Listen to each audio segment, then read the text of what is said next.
Bonsoir, deuxième édition de le Grand Soir de cette semaine. Nous sommes le 7 janvier 2025.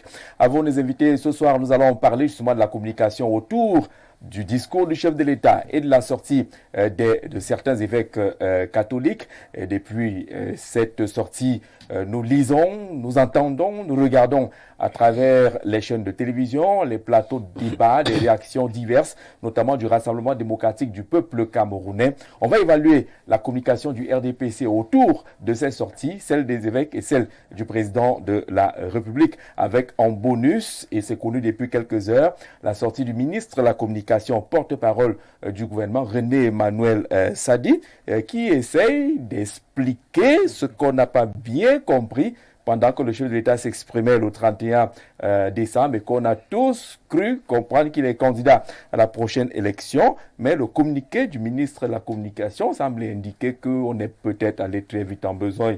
Le chef de l'État avait dit qu'il s'exprimera en temps opportun et que ce temps opportun n'est peut-être pas encore arrivé. De quoi parlait-il? On va analyser tout cela ce soir avec nos invités. On commence par accueillir Angilbert Mfomo, qu'on nous aime appeler l'activateur. Le DP du journal L'Activateur. Monsieur le DP, bonsoir et bienvenue. Bonsoir Jean-Jacques Zé, bonsoir à tous les copanélistes que vous aurez le temps de présenter ici. Vous pouvez le faire aussi, si vous êtes tenté. Non, je suis pas à la modération de ce débat qui semble très chaud au regard du thème. Ça fait toujours très plaisir, c'est toujours un véritable régal de partager, de répondre d'abord à votre invitation et de partager le panel avec des copanélistes comme ceux d'aujourd'hui. Mais je voudrais quand même attirer l'attention des uns et des autres, beaucoup plus des sécurocrates, sur une situation qui dérange. Aimé Cyprien Olinga, qui est le président du FDR, premier candidat annoncé à l'élection présidentielle de 2025, est actuellement, et alors on parle en détention du côté du commissariat. Oui, en garde à vue, en détention du côté du commissariat central numéro 4, pour des faits que nous ne comprenons pas très bien. Nous savons comment ce pays fonctionne et nous demandons que on laisse d'abord Aimé Cyprien Olinga aller challenger Paul Biya et on revient tout juste après pour voir ce qui s'est même réellement passé. Pour régler une banale affaire de maison qu'on comprend très difficilement. Tout à fait. Et la PS est gendarme. Voilà, lorsqu'on sait que Aimé Cyprien Olinga est un citoyen vivant à Yaoundé dont la résidence est connue, qu'on aurait pu généralement le convoquer lorsque cela est nécessaire. Il vit à un pas du commissariat. Comme ça, eh bien, ça va être difficile. Il vit à un pas du commissariat, là où il est détenu.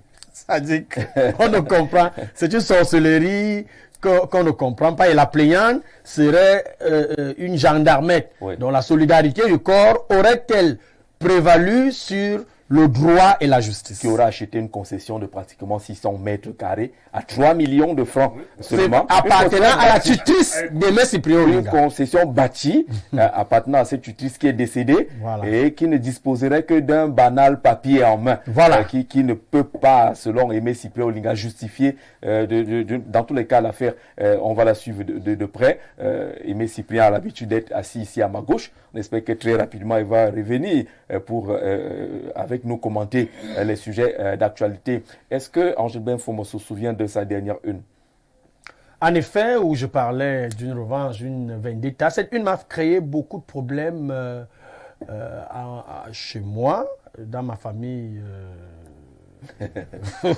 peut-être pas biologique, autour de moi, parce que beaucoup de gens, y compris des consoeurs. Alors, est-ce que la raison nous permet d'afficher la une de l'activateur? Qui n'ont pas beaucoup compris. En fait, moi, j'ai présenté la situation. J'ai parlé d'une vendetta parce que l'opinion publique est de plus en plus hostile à la candidature de Paul Biya, qui est en construction pour l'élection présidentielle de cette année, d'octobre 2025. Le peuple qui a l'habitude d'être bâillonné prend son pied de voir des dinosaures intouchables monter au chrono.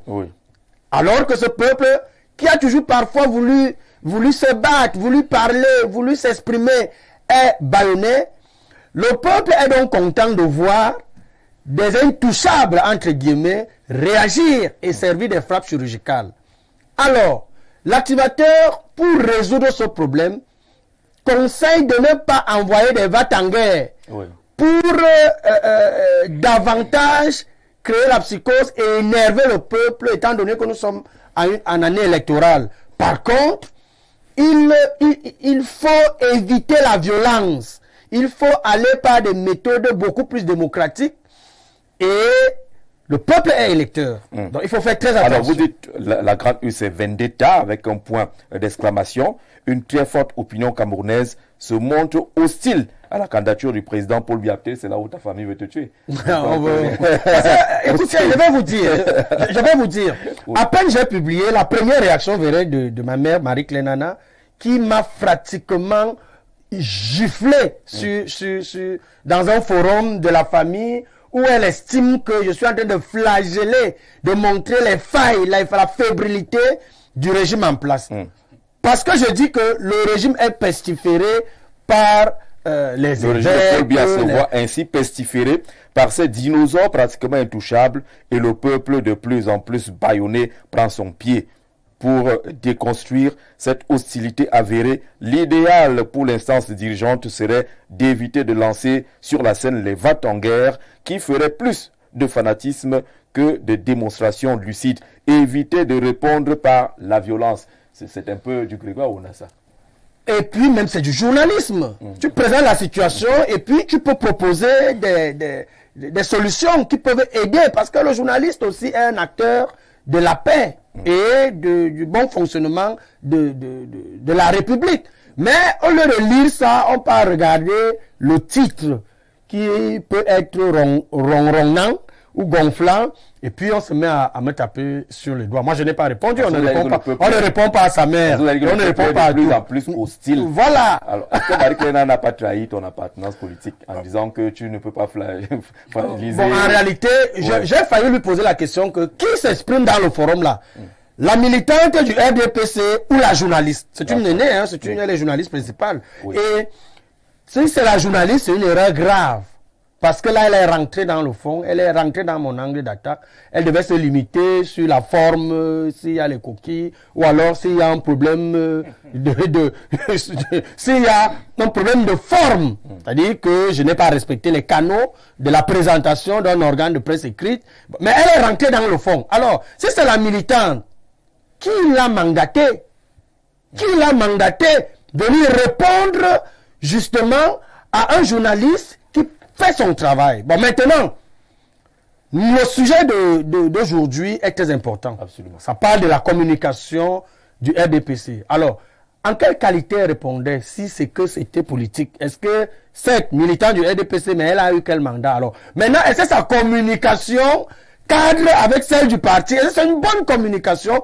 Ou alors, c'est, comme je le disais, des va-t-en-guerre qui viennent jouer la fantasmagorie et qui pensent pouvoir intimider des gens qui savent là où ils vont. D'accord. Mais merci, Angelbert, d'être venu sur ce plateau. On va beaucoup parler de cette communication-là. J'ai vu Sylvestre Lebel Niek esquisser un petit sourire en voyant comment Angelbert se battait entre le journaliste, la famille, le politique et autres pour défendre sa vendetta. C'est une opération difficile, la communication à 7 ans. Bonsoir, monsieur le maire. Être journaliste et avoir une carte politique, c'est compliqué. Non, ce qui est intéressant, c'est que lui, il avoue. Oui. Généralement, il préfère il le pluriel, hein. C'est peut-être comme étant soit journaliste, soit membre de la société civile, et j'ajoute très militante. Mais c'est bien, il faut assumer, il faut s'assumer. Ça nous amène à comprendre qu'au-delà de ce que nous faisons pour gagner notre vie, nous avons le droit d'être militants de certaines causes, de toutes les causes d'ailleurs, sans qu'on nous tape sur les doigts. C'est pour ça que je voudrais être solidaire avec lui et demander à sa consoeur aînée de ne pas faire attention à ce que les gens disent lorsque c'est les opinions. On ne devrait pas se chamailler sur les opinions parce que chacun est libre de donner son opinion. Et vous ne pouvez pas être militant du RDPC et ne pas le comprendre, puisque Biya dit qu'il voulait nous laisser quand il va partir. Parce qu'il y a un évêque qui dit à Abidjan, là, il faut savoir partir. Biya dit quand il va partir, il faudra qu'on se rappelle de lui comme l'homme qui a amené la démocratie, qui est un tout à l'intérieur, la liberté de s'exprimer, de donner son opinion et la prospérité. Je le rejoins lorsque Kavaï Djibril dit la démocratie, on voit un peu. La prospérité, on attend encore. Ça, c'est Kavaï qui dit, pas moi, je parle des gens là. Moi, lorsque je venais ici, je me suis dit, il m'est arrivé d'avoir des doutes sur la justesse des causes de Jean-Jacques Zé. Ah bon? La justesse des causes. Et écoutons ça. Mais j'ai bien lu le thème, je me suis dit, il parle même de quoi là? On ne parle pas de la sortie des évêques. On ne parle plus de ça. On parle de la communication du RDPC à propos. J'ai dit à ce moment, est-ce que moi j'ai qualité pour venir juger la communication du RDPC? J'ai dit bon, peut-être Jean-Jacques Zé a invité quelqu'un qui va venir certainement donner son point de vue. Au cours de sortir d'ici, il va arriver chez lui sans être interpellé comme mon ami Olinga. Pour qui j'ai une Pas passée. de problème de vente de terrain et de maison. Parce qu'en fait, c'est ça qui m'a amené. Si vous ne pouvez pas comprendre comment, pour une histoire purement civile. Parce que dès lors qu'il y a vente, il devrait avoir un contrat. Dès lors qu'il y a contrat, on est dans le civil. Parce que je n'ai pas entendu que le gars aurait pris l'argent à quelqu'un pour qu'on maquille ça en escroquerie ou en abus de confiance. D'où vient-il qu'on vienne arrêter quelqu'un cagoulé? C'est incompréhensible. Et j'ai la chance d'avoir lu beaucoup de ressources ce matin où j'ai entendu quelqu'un dire, non, j'ai lu quelqu'un dire, la saison de faire taire tous les opposants commence bientôt. Je dis, non, ça a commencé depuis. Et c'est pour ça que j'ai dit, lorsque j'ai lu René Manuel tout à l'heure, et que je l'ai mis en référence avec Grégoire Ronan, je me suis dit, bon, à la fin, il y a quand même encore des gens, à défaut d'être très lucides, sont des bons équilibristes. Et j'ai partagé avec Emmanuel Sadi le fait que j'ai dit aux gens, devant mon ami et mon frère, le maire Ngoumou, que Paul n'a jamais dit qu'il était candidat. Lorsqu'un homme a un mandat, mais pourquoi voulez-vous qu'il freine pendant que le mandat est en cours encore? Donc moi, j'ai lu pour l'ami disant que le type nous dit, malgré tout, il nous a dit 3 choses. La première, c'est que le gouvernement agit en son nom, selon sa coordination et ses instructions. Ça veut dire que, oubliez le gouvernement, regardez-moi. La deuxième, c'est qu'il est déçu par la gouvernance dans tous les secteurs d'activité du Cameroun. Et la troisième, nous attendons. Parce que pour moi, ce discours m'a semblé entaché. D'accord. On a le temps d'entrer dans le fond du discours. J'en viens. Voilà. Et c'est pour ça que lorsque j'ai dit, ça m'a semblé être, pas le complément, mais la suite de ce discours, où il nous rappelle quand même que le président n'a pas dit qu'il était candidat. Maintenant, peut-être que nous anticipons pour soupçonner qu'il sera candidat, comme dit mon ami Bahedek. Je vous soupçonne. Voilà, on n'est peut-être pas des futurologues. C'est ça, tout à fait. Et c'est pour ça que nous allons donc analyser la communication, pas du RDPC, mais des RDPcistes. Parce qu'il me semble que quelqu'un a été mandaté avec un texte précis. Il n'y a pas de communiqué. Hein.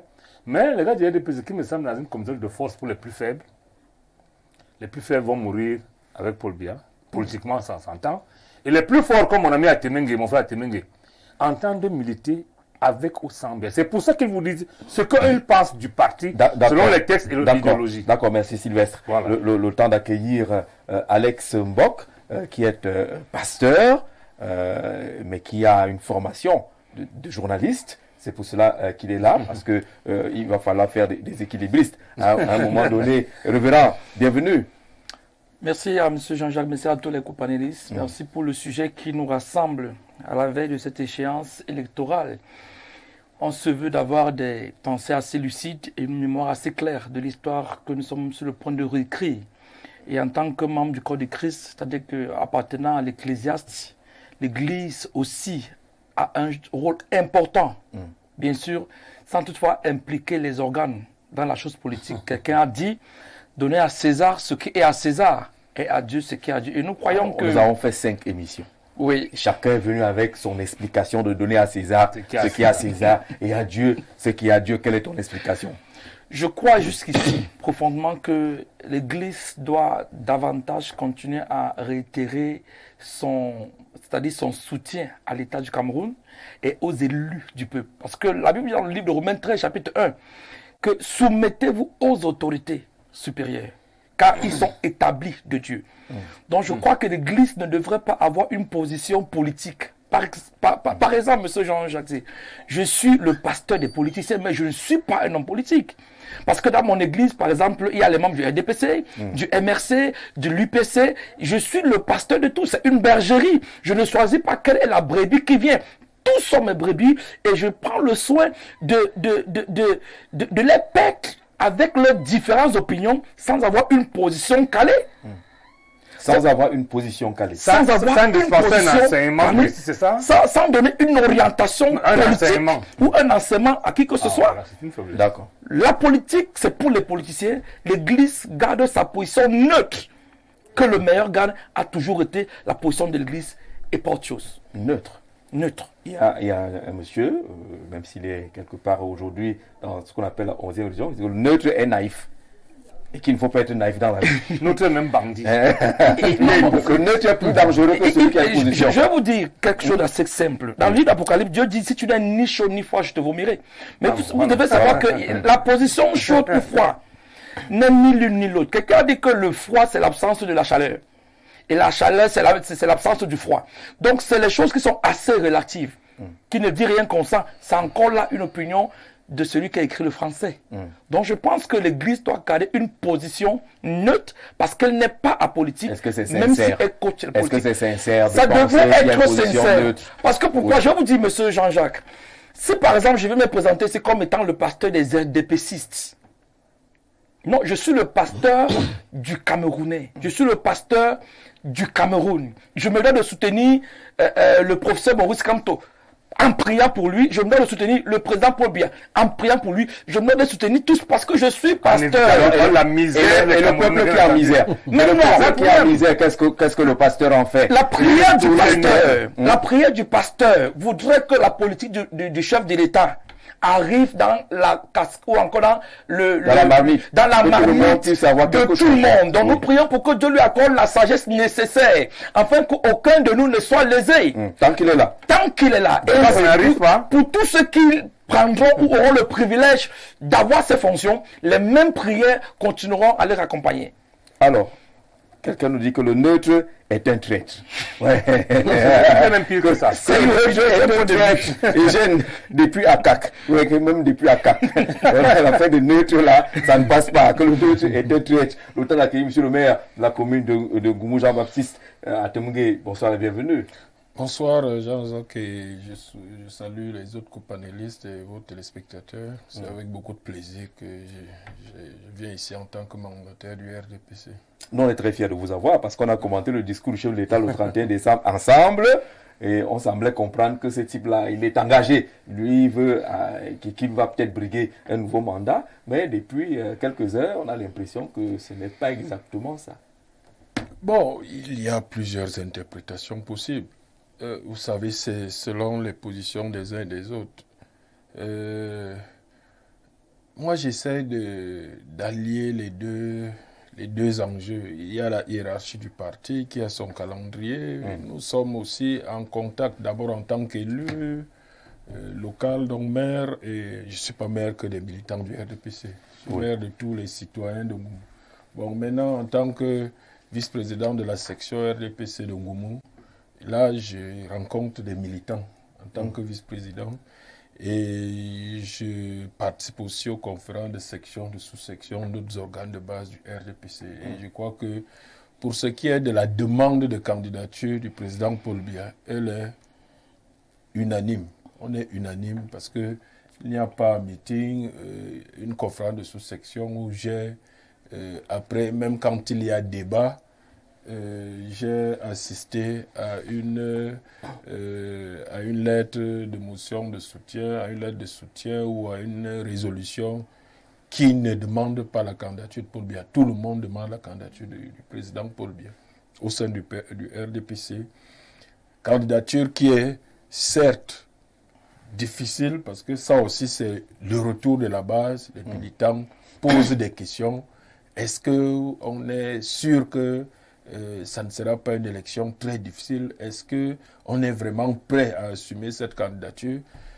Bon, là aussi c'est autre chose. Mais moi en tant que militant du RDPC, je suis pour cette candidature. Et mon interprétation, parce que on est à 7 mois de l'élection présidentielle, de la convocation du corps électoral. D'habitude, le président ne fait pas de discours pour annoncer sa candidature. On sait qu'il est candidat quand on va déposer son dossier. C'est le cabinet civil qui s'occupe de déposer le dossier. Je ne sais pas si cette fois-ci il fera un discours.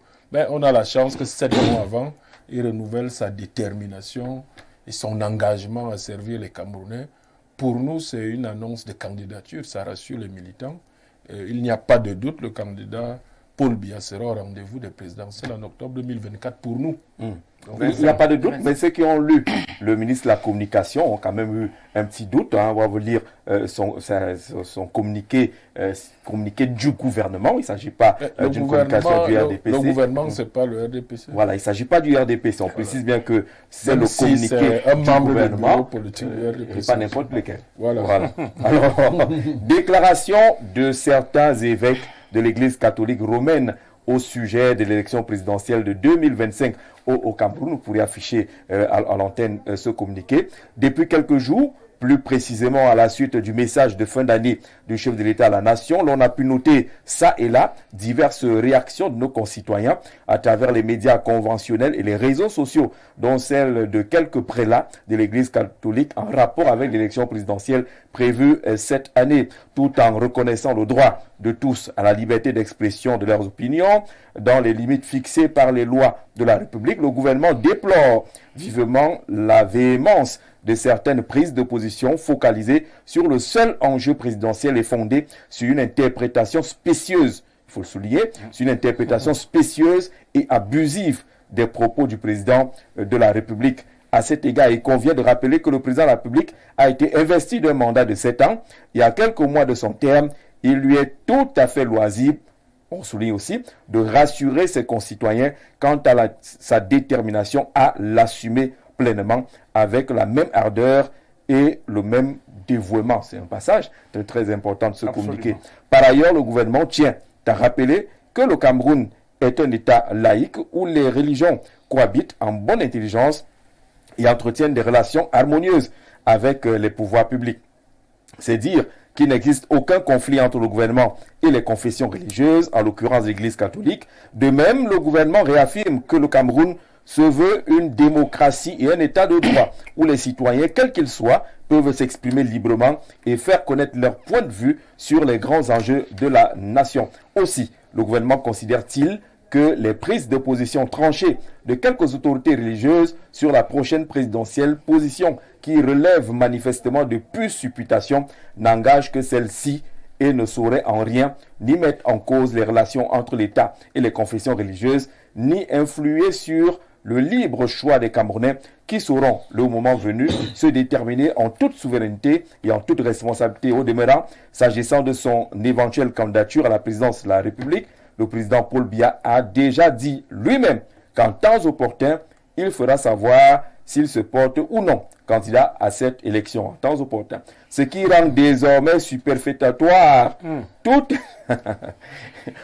polémique sur cette question. Le gouvernement invite donc les uns et les autres à s'en tenir à cette réponse en même temps qu'il demande à toutes celles et tous ceux qui aspireraient à la fonction présidentielle de se préparer du mieux possible à prendre part à une élection dont ils travaillent avec les structures compétentes à garantir le bon déroulement dans un climat de sérénité, de transparence et de paix. Signé le ministre de la Communication, porte-parole du gouvernement, René-Emmanuel Sadi. Angèle Vert, qu'est-ce qu'on retient de ce communiqué? Plus d'une chose. La première chose, c'est que le ministre, sur le plan général, le porte-parole du gouvernement, combat juste, me rejoint dans ma posture où il ne faut pas envoyer des vates en guerre pour gérer cette situation. Juste une seconde. Question de préciser avec le thème, avec le concours de la régie. On va enlever du RDPC parce que l'émission a radicalement changé avec ce communiqué. On va rester sur le regard sur la communication. On ne mettra pas du RDPC. Oui, tout à fait.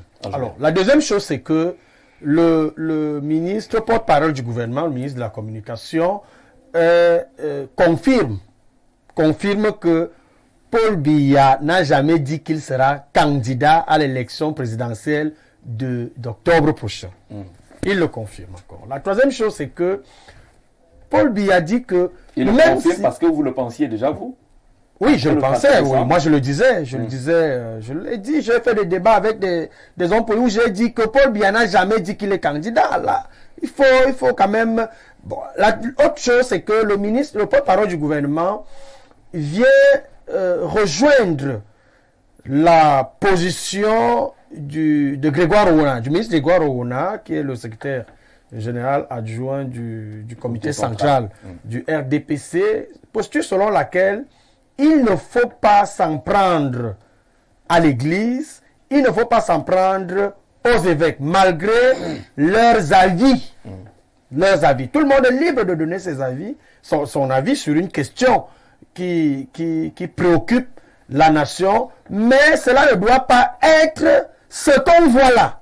Parce que ce sont les propres catholiques, les propres chrétiens catholiques qui sont en train de s'attaquer aux évêques et aux pasteurs parce que ceux-ci ont donné leurs avis sur une question qui préoccupait leurs fidèles. Les fidèles qui sont des électeurs. Et le ministre de la Communication est donc dans l'apaisement. Mais Gilbert, ça sert à quoi, à 7 mois de la convocation du corps électoral, de venir encore embarrasser les gens pour dire que le président, lui, n'a pas dit qu'il est candidat? Est-ce que le président a dit qu'il est candidat?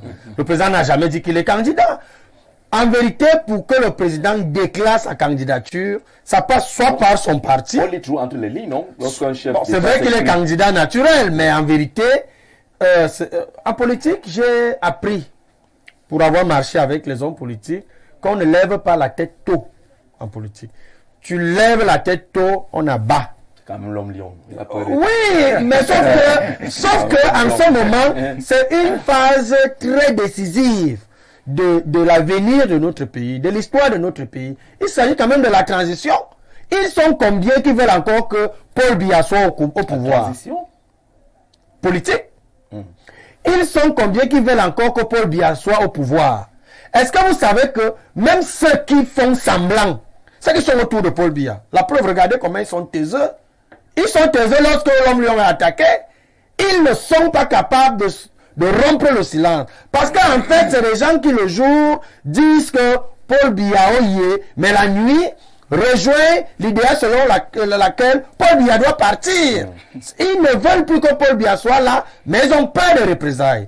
Parce que, en fait, cette psychose vient du bâillonnement des populations qui est opéré et observé par les dirigeants, les stars dirigeants de ce pays. On nous empêche de parler, on nous empêche de dire ce qu'on a dans nos cœurs. Or, en vérité, un peuple à qui vous donnez la parole, finit de parler et reste calme. C'est un peu comme si vous buvez la bière.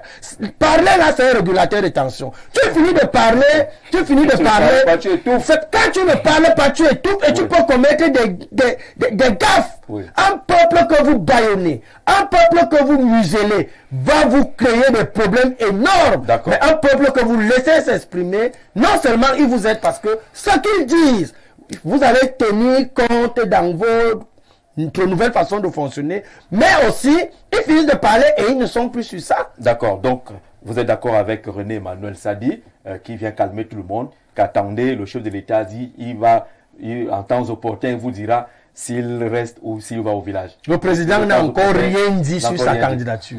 D'accord. Le communiqué dit ceci, Jean-Baptiste, le gouvernement déplore vivement la véhémence de certaines prises de position focalisées sur le seul enjeu présidentiel et fondée sur une interprétation spécieuse et abusive des propos du président de la République. Par exemple, ce que vous avez dit à l'entame, que vous savez que lui est candidat. Oui, ça c'est ma conviction et c'est mon opinion. Je pense que les choses sont assez délicates, il est vrai. Donc, quand on dit la stratégie, si moi je reprends le premier sujet que vous avez évoqué avant qu'on arrive ici, la stratégie du RDPC, évidemment, elle n'est pas arrêtée. Elle n'est pas arrêtée formellement. Oui. Parce que nous sommes, je l'ai dit à l'entame, à 7 mois de la convocation du corps électoral. Et le scénario que les militants savent, c'est que le président est candidat, parce qu'ils l'ont appelé à se présenter. Et que les textes prévoient que c'est voilà, parce que s'il n'est pas candidat, ça suppose que soit il démissionne entre-temps, soit il y a un congrès du RDPC qui propose et qui élit un nouveau président national qui sera le nouveau candidat naturel. Or, nous sommes à 7 mois. Si on me consultait sur cette hypothèse d'un nouveau président national et d'un nouveau candidat, moi je trouverais que c'est trop risqué. À 7 mois, on a vu rarement quelqu'un se fabriquer comme candidat en si peu de temps pour une élection aussi importante. On connaît l'homme Paul Biya, on connaît ses idées. Il y a des difficultés. Moi, je pense qu'il faut... moi, je ne suis pas d'accord avec Engelbert, qu'il n'a rien dit. Le fait de dire qu'il est déterminé. Sa détermination reste intacte. Même si ce n'est pas l'annonce explicite, mais il a dit quelque chose qui peut être interprété comme s'il était prêt à poursuivre le travail qu'il fait. Et l'avantage, à mon humble avis, de cette logique de candidature, c'est d'abord, en République, on ne joue pas au cache-cache. Parce que il ne faut pas lever la tête. En République, oui, mais ça c'est la tradition africaine.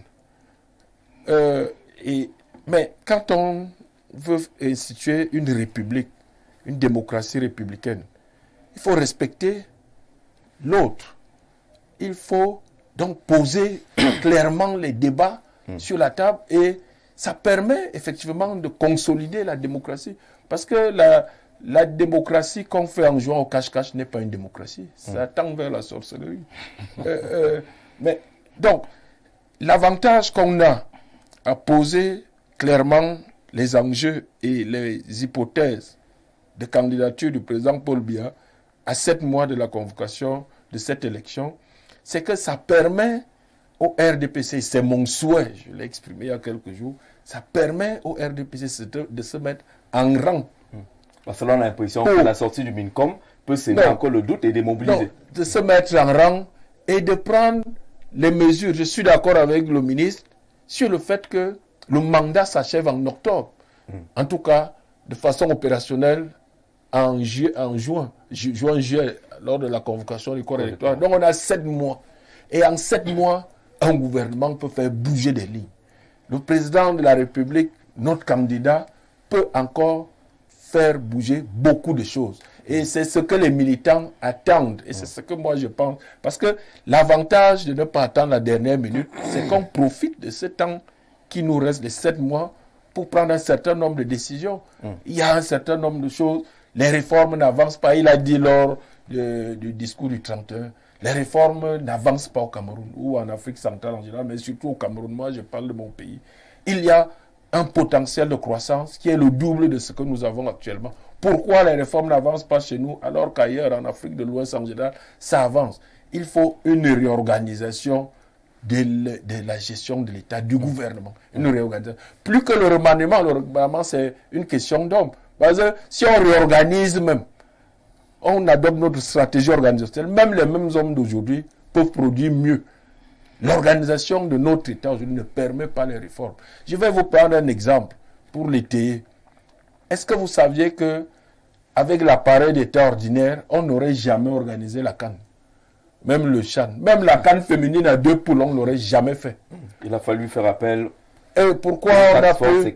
Voilà, c'est pas de gaieté de cœur. Parce que l'appareil administratif ordinaire bloquait tout. Si on n'avait pas fait appel à une organisation spéciale, donc adaptée à l'atteinte de ces objectifs, on n'aurait jamais réalisé même 25% des stades que les gens critiquent aujourd'hui. Donc ça a démontré plus que jamais la nécessité de réorganiser nos ministères, de réorganiser l'État. On est en plein processus de décentralisation. On ne peut pas décentraliser en gardant l'État tel qu'il est. Donc, et en 7 mois, nous pouvons donner des gages à nos militants, aux populations, en sachant que le président doit renouveler son mandat, même si on évoque la transition. Tout cela fait partie de la transition, de l'héritage qu'on va laisser aux générations à venir. On souhaite que ça soit toujours les générations à venir du RDPC. Donc, raison de plus pour travailler jour et jour pour la candidature. Il n'y a plus... il n'y a plus à jouer au cache-cache. On n'a plus à tergiverser ni à jouer au cache-cache. Selon mon point de vue, Et je pense que si on réorganise le gouvernement, l'organisation de l'État, on injecte du sang neuf, peut-être aussi dans ce gouvernement, on sera en rang de campagne. D'accord. Sylvestre, Oui. quel est l'intérêt du ministre de la Communication, porte-parole du gouvernement, à entrer dans ce débat aujourd'hui? Ah, je pose la question autrement et je réponds. Qu'est-ce Qu'est-ce que le MINCOM qu'est-ce que le MINCOM veut dire? Parce que le MINCOM est l'ancien secrétaire général du comité central du RDPC, membre du bureau politique, porte-parole du gouvernement. Je ne pense pas que le MINCOM ait pris sur lui seul. Vous savez, le MINCOM a utilisé beaucoup d'adjectifs. Je vais aussi en faire usage. Chaque phrase a au moins 2 adjectifs. Ça veut dire la forme d'insistance sur le plan de la phraséologie. Il ne peut pas prendre sur lui seul de dire ce qu'il a dit là. Parce que normalement, le président est candidat. Normalement, les textes de RPC le lui disent, la Constitution le lui permet, il n'y a aucune raison qu'il ne soit pas candidat. Sauf si c'est lui-même qui ne veut pas. Mais s'il ne veut pas, il doit faire exactement ce que Atemengue dit. Mais il paraît qu'il y a une tournure où le bureau politique peut faire tout, comme le Congrès. J'en sais rien, hein? J'ai souvent l'habitude d'entendre ça. On dit qu'il n'y a pas de Congrès depuis 12 ans, et le bureau politique a réglé ce problème. Donc, le président ne l'ayant pas fait, pour moi, il est candidat. Mais qu'est-ce que ça dit? Et c'est bien d'insister sur qui est ça dit. Tout à fait. Oui. Ça dit, le président n'a pas encore dit qu'il est candidat. Et moi, je comprends que le président n'a pas encore dit qu'il n'est pas candidat. C'est parce qu'on se comprend, hein? Non. Aidez-nous à comprendre. Parce que le président a une seule chose à dire, c'est qu'il n'est pas candidat. Si le candidat n'a rien à dire, c'est ce qu'Atemengue vous dit. Si le président est candidat, il n'a rien à dire. Ça va de soi. C'est ça, ça va de soi. Mais si ça commence à dire que le président n'a pas encore dit qu'il n'est pas candidat, ça fait problème. Et là, je me demande, qui parle? Est-ce que c'est le membre du bureau politique qui parle? Lorsqu'on sait combien de membres du bureau politique restent aujourd'hui en vie et en activité, si ça dit prendre cette liberté de dire ça ainsi, en vous disant qu'un commentaire inapproprié et spécieux vous amène à une interprétation spécieuse et abusive. Abusive, c'est très grave. Vous amenez à croire que le président a dit qu'il est candidat. Alors que normalement, de par leur texte, le président est candidat. Ce qu'on attend, c'est qu'il nous dise qu'il n'est pas candidat. À ce moment-là, est-ce que Sadi n'a pas parlé avec le bon Dieu? Et à la suite de ses doutes, c'est les doutes du bon Dieu, le président de la République. C'est le président, le bon Dieu de RDPC. Hein? Lorsque vous échangez avec un homme qui ne vous dit plus rien, ni à travers les actes, ni avec la parole, vous êtes perdu. Vous êtes obligé d'écrire ce que ça dit là. Parce que comme dit mon ami Atemengue, effectivement, à 7 mois, c'est difficile de construire une candidature. Mais à la réalité, Jean-Jacques Zé, non même. Je pense que le jour auquel les militants du RDP se prêtent, le président le connaît très bien. Vous ne pouvez pas avoir quelqu'un avec vous depuis 42 ans. Non. C'est combien? De 85 ans aujourd'hui. Et lui fait l'insulte, que lui, il n'a rien fait. Parce que dire qu'il n'y a que lui, veut dire qu'il n'a rien fait. Un manager, Jean-Jacques Zé, un chef de famille, qui fait 40 ans à la tête d'une structure. Il y a personne qui peut se vanter de le remplacer. J'ai dit se vanter. Il y a un problème. C'est-à-dire qu'en fait, vous l'accusez de n'avoir rien fait. D'avoir fait la politique à terre brûlée. Et c'est pour ça que je comprends l'évêque de Garoua. Qui dit, comme il n'y a personne, il faut même donner d'abord au diable. En fait, ce monsieur aime tellement Paul Biya qu'il estime que si Paul Biya n'a pas pu fabriquer quelqu'un, au pluriel, des gens, il est méchant. Et dans ces conditions, donnons d'abord au diable pour voir. C'est comme ça que je comprends. Donc, ce n'est pas un communiqué facile, hein, ce que ça dit fait là. Il faut faire très attention parce que maintenant, est-ce que le président ne prend pas le temps de se faire désirer, hein? Mais en se faisant désirer, qu'est-ce qu'il gagne? Parce qu'en réalité, lorsqu'on dit dans mon village, hein, ce n'est pas le tien.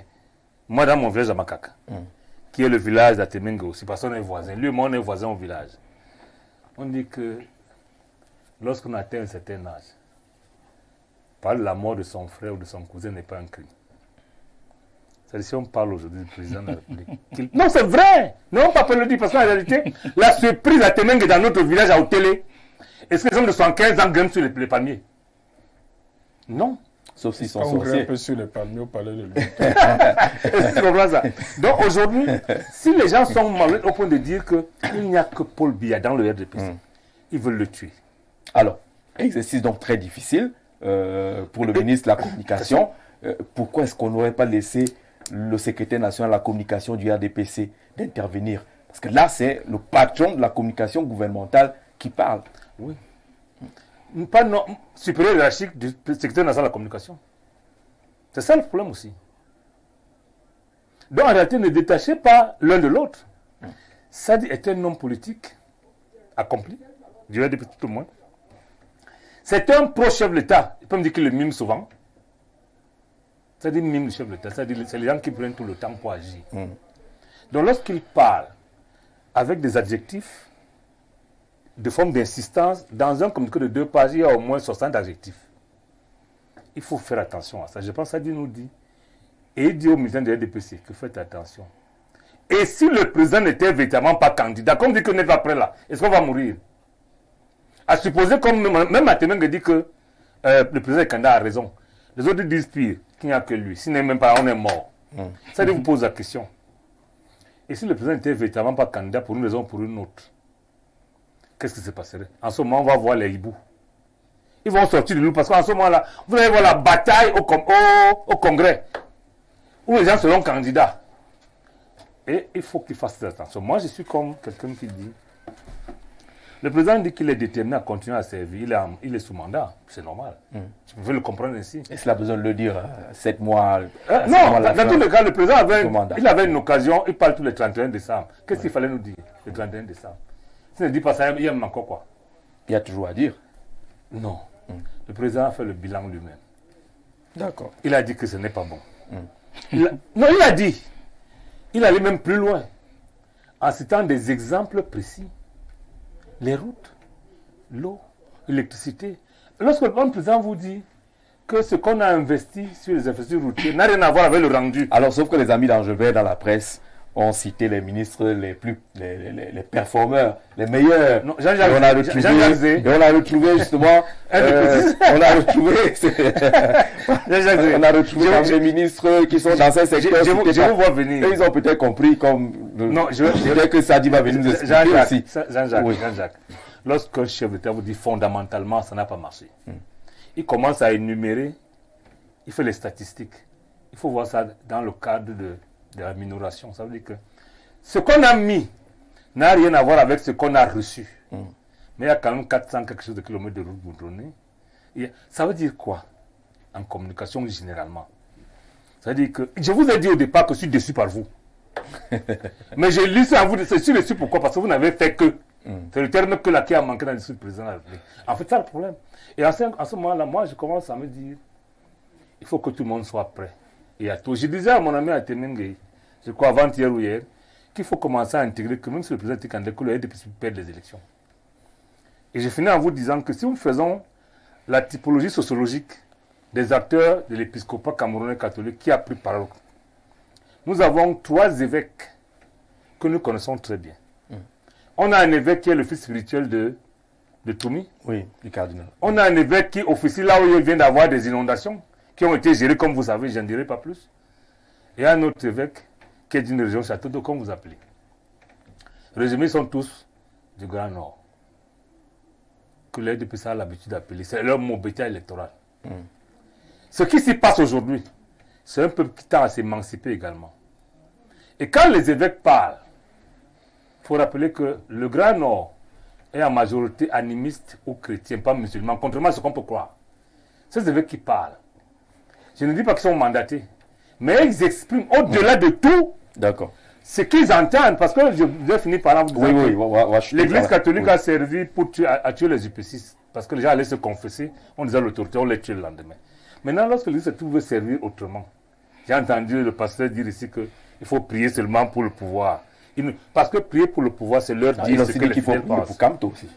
Non, c'est le pouvoir. Non, quand il a dit quand Kamto sera au pouvoir, il faut... Alors, pasteur, normalement, maintenant, vous pouvez reviendrai sur... il faut effectivement prier, mais la meilleure prière, c'est dire au chef d'État, si vous l'aimez bien, les insuffisances de son système. C'est ça le problème. D'accord. Alors, on en vient au pasteur. Oui.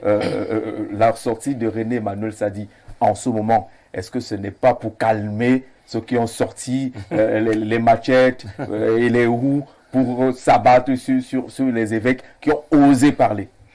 Je crois que les mots qui sont dits dans son discours sont des mots choisis et intellectuellement avérés, parce que je crois que ce n'est pas un discours d'un homme confus. C'est un discours d'un homme qui a reçu une direction. Et il faut rappeler que le ministre Emmanuel Sadi ne parle pas en son nom propre. Il parle au nom de l'État du Cameroun. Ça veut dire que c'est une communication qui était bien coordonnée. Il ne parle pas ici comme étant secrétaire général ou bien ex-quoi du RDPC. Il parle au nom de tous les Camerounais.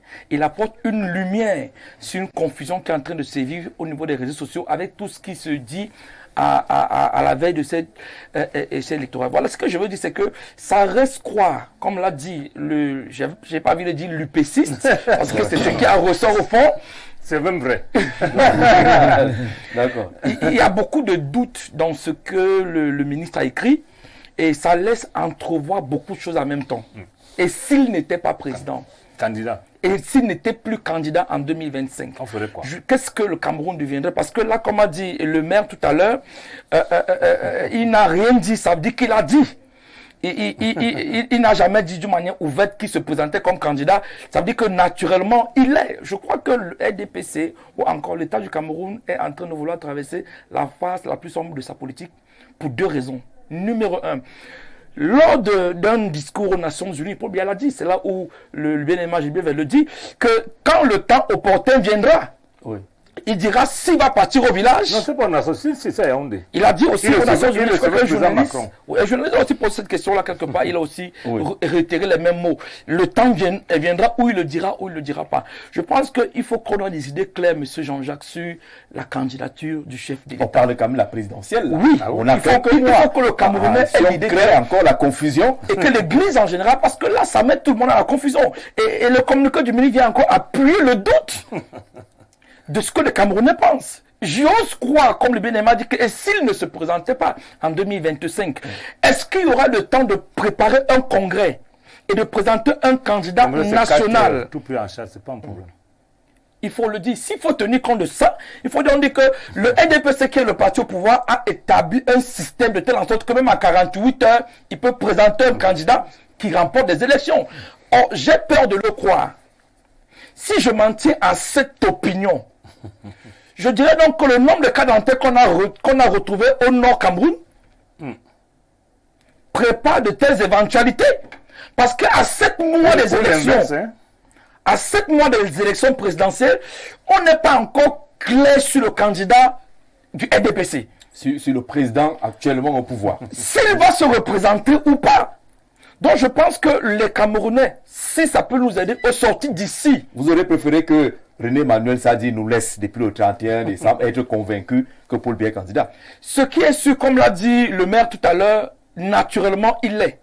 Mais le fait qu'il ne l'a pas dit d'une manière ouverte, lui laisse encore le temps sur les 7 mois qui restent.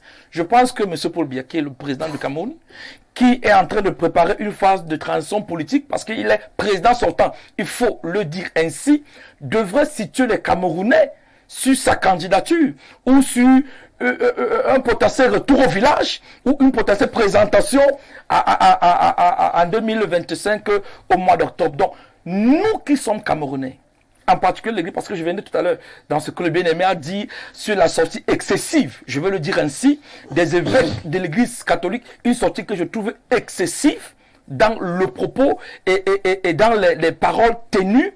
Je me dis qu'il devrait avoir beaucoup de réserves. Quelqu'un a dit, je crois que c'est, si je ne me trompe pas, c'est Shakespeare qui a dit que le diable ne savait pas ce qu'il faisait quand il créait l'homme politique. La politique, c'est... Quand vous dites que c'est le diable qui a créé la politique, il ne savait pas ce qu'il faisait quand il créait l'homme politique. Parce que je crois que l'Église doit, comme l'a dit, rester en réserve et regarder et supporter sur le plan spirituel. Moi, maintenant, alors on est donc dans quelle position maintenant? Je suis en train de dans quelle position maintenant? Oui. Le président Paul Biya, selon René Emmanuel Sadi, n'a pas encore dit qu'il est candidat. D'une manière claire, le ministre René Sadi vient de nous faire comprendre que c'est pas sûr qu'il le soit. Et que si jamais il doit l'être, il nous le dira.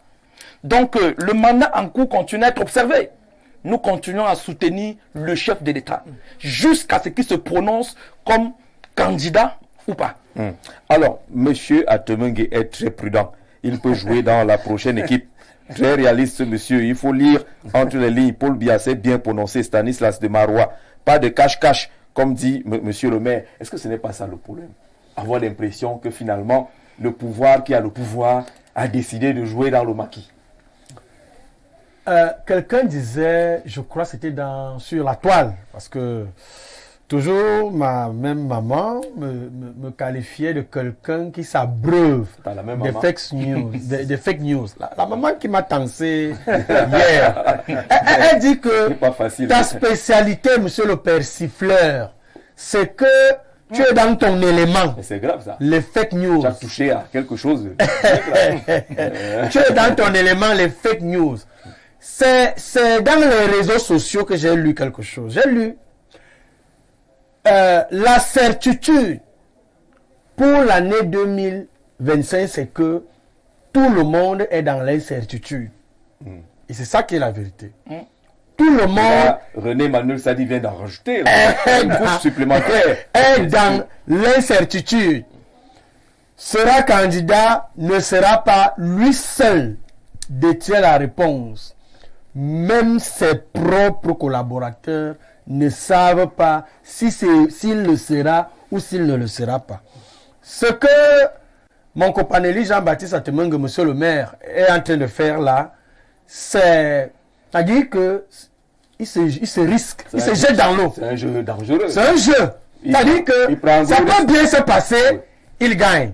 Ça peut mal se passer, il le coupe. Un peu comme père à son âme, le professeur. Il y a un professeur qui disait que, il est même décédé, il disait que Paul Biya va mourir en une année là. Oui. Si Paul Biya mourait, Guy Parfait Songhé, père à son âme. Oui. Si Paul Biya mourait l'année là, Guy Parfait Songhé aurait été porté, devenait un très grand prophète. Malheureusement, Paul Biya n'est pas mort, lui il est parti. Donc c'est un peu le jeu, à ce jeu là que Jean-Baptiste Atemengue est en train de jouer. C'est-à-dire que Paul Biya, candidat, il est le candidat naturel. Il est même notre candidat. D'ailleurs, il y a eu des appels. Le RDPC a joué à ce niveau. Sauf que Paul Biya lui-même n'a encore rien dit. Or, il doit tout dire. Il doit montrer quand même si la direction qu'il prendra. C'est vrai qu'en politique, il faut être prudent. Parce qu'il faut rappeler également les principes politiques ici en Afrique. Il faut être prudent. Et c'est cette prudence qui caractérise tous les caciques qui sont autour de lui. Vous allez constater que le ministre Grégoire Ouna a été le premier à être très prudent. René Emmanuel Sadi, un autre cacique autour du décideur central, est également prudent. Et cette prudence est celle qui devrait caractériser tout le monde. Tous les Camerounais, tous les RDPCistes. Ceux qui se risquent à ramer à contre-courant par rapport à cette prudence, risquent de se casser, risquent de se fracasser. Alors la situation c'est laquelle? La situation, il y a une élection, le peuple veut savoir qui est candidat, qui propose quoi, mais entre-temps on croise les bras parce que tout le monde a peur de prendre le risque. Voici la situation. Le président Paul Biya n'a jamais dit qu'il est candidat à l'élection 2025. Tous ceux qui veulent le challenger, comme Aimé Cyprien Olinga qui aujourd'hui est au commissariat central 4 en détention. Voilà. Et les autres, tous ceux qui veulent le challenger, n'ont qu'à se positionner. Ils n'auront pas tort parce que en face, il n'y a pas encore le candidat. Mais c'est bien de se positionner quand on sait qui est en face. Si on c'est aussi ça la politique africaine. C'est la politique africaine en réalité, mais ce n'est pas une bonne politique. On ne doit pas laisser le pays en navigation à vue. Ce n'est pas normal. Dans l'incertitude, ce n'est pas normal. Vous allez voir que même les analystes politiques, les politologues ont du mal à se positionner, à faire une analyse claire de la situation du Cameroun. Et ça me rappelle que le président de la République aime bien jouer à ce jeu, le jeu du mystère, le jeu de l'énigme. C'est-à-dire que quelqu'un dont on ne sait vraiment pas quelle est la direction qu'il va prendre, à quoi il pense, sauf que c'est suranné. C'est justement suranné. Actuellement, ça va tellement vite que même ce que Jean-Jacques fait dans sa chambre, il retrouve ça sur la toile où tout le monde va voir. Il faut être clair. Nous sommes en démocratie. La démocratie a ses principes. Montrer aux gens quelle est la direction à suivre. Sinon, vous entretenez quelque chose que vous ne pourrez pas esquiver. Alors, René Manuel Sadi dit, au demeurant, s'agissant de son éventuelle candidature à la présidence de la République, le président Paul Biya a déjà dit lui-même qu'en temps opportun, il fera savoir s'il se porte ou non candidat à cette élection. Ce qui rend désormais, j'aime bien le mot là, superfétatoire. Il est très utilisé au gouvernement, c'est ce mot-là. Toute polémique sur cette question. Et là, je crois que il a dit lui-même, il a déjà dit lui-même, forme d'insistance. Voilà. Jean-Baptiste. Du coup, ça devient, je le dis doucement, superfétatoire. Toute position, toute autre analyse. Non, le communiqué du ministre, ça dit, a un objectif, je pense. Parce qu'il vient à la suite des déclarations d'un certain nombre d'évêques. Et des réactions d'un certain nombre de représentants du RDPC. Oui. Alors, et cette polémique, visiblement, le ministre veut la calmer. Ça, c'est une chose. Donc, moi, j'interprète ça comme une façon de dire aux évêques, vous réagissez avec autant de colère, alors que le type même ne s'est pas encore prononcé. Vous allez vite en besogne. Il y a encore une incertitude. Bon, si ça peut calmer les évêques, tant mieux, et d'autres personnes. Mais effectivement, en même temps, moi, je ne regarde pas beaucoup ce que disent ou pensent les autres de la candidature du président Paul Biya. Moi, j'essaie de réfléchir à la manière, aujourd'hui, puisqu'il est le candidat naturel du RDPC, la manière d'accompagner, de préparer cette candidature. C'est ça qui m'importe le plus en tant que militant de base. Autre chose liée à l'incertitude qu'Angelbert vient d'évoquer, c'est que il y a une contradiction à vouloir mettre à profit les 10 mois qui viennent et à entretenir l'incertitude. Parce que tant qu'il y a incertitude, on a un programme économique à réaliser, il y a des décisions économiques que les agents économiques doivent prendre, d'investissement, des partenaires. Quand il y a incertitude, ils reportent ces décisions. Même les consommateurs reportent certaines décisions quand il y a une incertitude politique forte. Donc, et tout cela peut avoir des conséquences sur soit le prix de l'argent que l'État va emprunter, soit sur la croissance, le taux de croissance annuel prévu ou prévisible. Donc, il n'y a pas, économiquement, le meilleur ennemi de l'économie, c'est l'incertitude. Alors qu'on ne lise pas cette position, le oui ou non du président, qu'on ne se limite pas au oui ou non. Parce qu'il y a d'autres aspects. Il y a d'autres aspects qui nécessitent une clarté. D'autres aspects. Et l'aspect politique d'abord, comme je l'ai dit. Parce qu'il y a eu 2 élections importantes ailleurs à l'étranger qui ont marqué un peu ici l'opinion publique au Cameroun. Il y a eu une élection importante au Sénégal, présidentielle. Il y a eu 10 jours pour passer les candidatures. Et vous avez vu que le pouvoir sortant, après des hésitations, Macky Sall a décidé de ne pas se représenter. Le parti au pouvoir a proposé quelqu'un, mais sauf que là, vous êtes acculé et vous êtes acculé et 2 murs, c'est difficile de rebondir. Même si le président Paul Biya voulait partir, comme il y a incertitude, mais moi, je pense que la meilleure façon de partir serait de se représenter et de prendre des mesures qui permettent de partir autrement et en douce. Donc, ça me renforce dans la position qu'il doit être candidat en 2025. Dans tous les cas, qu'il veuille partir demain, après-demain, ou dans 10 ans, ou dans 2 ans, il doit être candidat. Par contre, il faut prendre, à mon avis, des mesures qui permettent, pour l'intérêt du pays, de façon...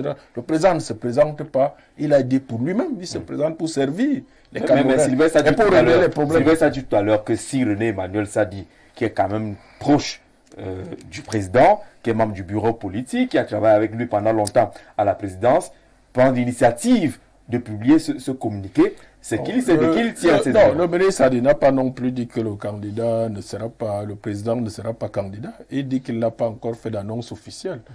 Bon, dans la pratique, comme je vous ai dit, il y a eu souvent des candidatures sans déclaration officielle. On a souvent fait la même chose, appel du peuple, la mobilisation permanente. Là, tous les organes de base travaillent pour préparer les échéances à venir. Il y en a 4, donc l'échéance majeure est la première, la présidentielle. C'est pour ça qu'on a reporté les municipales et les législatives. Donc, tout le monde est en rang serré derrière le candidat Paul Biya. C'est d'ailleurs le thème le plus partagé par les organes de base lors des conférences de comités de base, des conférences de section, des conférences de sous-section. Tout le monde est en rang serré. C'est le communiqué de la lettre, le thème de la lettre circulaire du 6 novembre dernier que le vice-premier ministre Kouete a signé. Donc, nous sommes en rang serré, nous tous. Sincèrement. Mais maintenant, parce que Angelbert a émis quelques doutes sur la sincérité, que même ceux qui parlent là, ne sont pas sûrs qu'ils le veulent de façon sincère. Ce ne sont pas que ceux qui parlent, parce que le problème, et c'est pour ça que je préfère, et c'est aussi une façon de moderniser la vie politique au Cameroun. Nous ne sommes pas obligés. Le président Paul Biya et certains de nos aînés sont d'une génération qui a appris à faire la politique d'une façon. Mais je veux dire, les militants du RDPC, on les rencontre tous les jours. Ils nous disent ce qu'ils pensent. Ils posent des questions. En tant qu'élu local, quand je marche et qu'on me pose des questions ou qu'on pose des questions au conseil municipal lors du conseil, on délibère. On essaie de voir les demandes qu'on peut satisfaire, les demandes qu'on peut revoir en fonction des ressources disponibles. Au niveau politique, ça devrait être la même transparence républicaine. Les militants posent des questions. Le candidat Paul Biya, qui est naturel, beaucoup ont intégré ça. C'est eux qui signent les appels à la candidature. Mais d'autres posent des questions. Est-ce que, et plus le temps passe, plus ils posent cette question, est-ce que nous sommes vraiment prêts là? Est-ce que, parce qu'il y a un sentiment d'immobilisme que les militants, qui inquiète les militants à 7 mois d'élection présidentielle. C'est le sentiment qui remonte, qui revient chez les militants et même chez beaucoup de cadres du parti. Donc, c'est ce que je pense qu'on doit régler. C'est ce qu'on doit régler. Si le président Paul Biya veut même partir là maintenant, moi je dirais que je ne suis pas d'accord. Parce que c'est trop tard. Je vous ai pris l'exemple de l'élection au Sénégal. Je vous prends l'exemple de l'élection aux États-Unis. Les candidatures de dernière minute, ça ne va pas. S'il veut vraiment partir, autant préparer même cette élection, il soit réélu. On sait que ça sera difficile, mais on se donne les moyens dès maintenant et il prépare une transition autrement plus douce et ensuite. D'accord. Mais il y a les moyens institutionnels, même s'il faut réformer la Constitution, même il y a des possibilités de préparer autrement. Moi, je pense que l'hypothèse d'un autre candidat du RDPC avant, dans 7 mois, elle me paraît très très peu probable et d'ailleurs très mauvaise, cette idée, cette hypothèse. Bonsoir le panel. Le président de la République, Paul Biya, ne peut pas laisser le pouvoir comme tout le monde, même les opposants. S'ils goûtent au pouvoir, ils ne pourront plus chercher à passer la main. Et c'est exactement ça, la nature humaine. Le pouvoir, ou même cette position, leur garantit une vie meilleure et paisible. Je le redis, et personne ne peut goûter à ça et laisser. C'est la raison pour laquelle je n'en veux pas au régime en place. Monsieur le maire, présent sur le plateau, peut le confirmer. Nabil du côté de Marois, sur le mec, là où vous êtes là.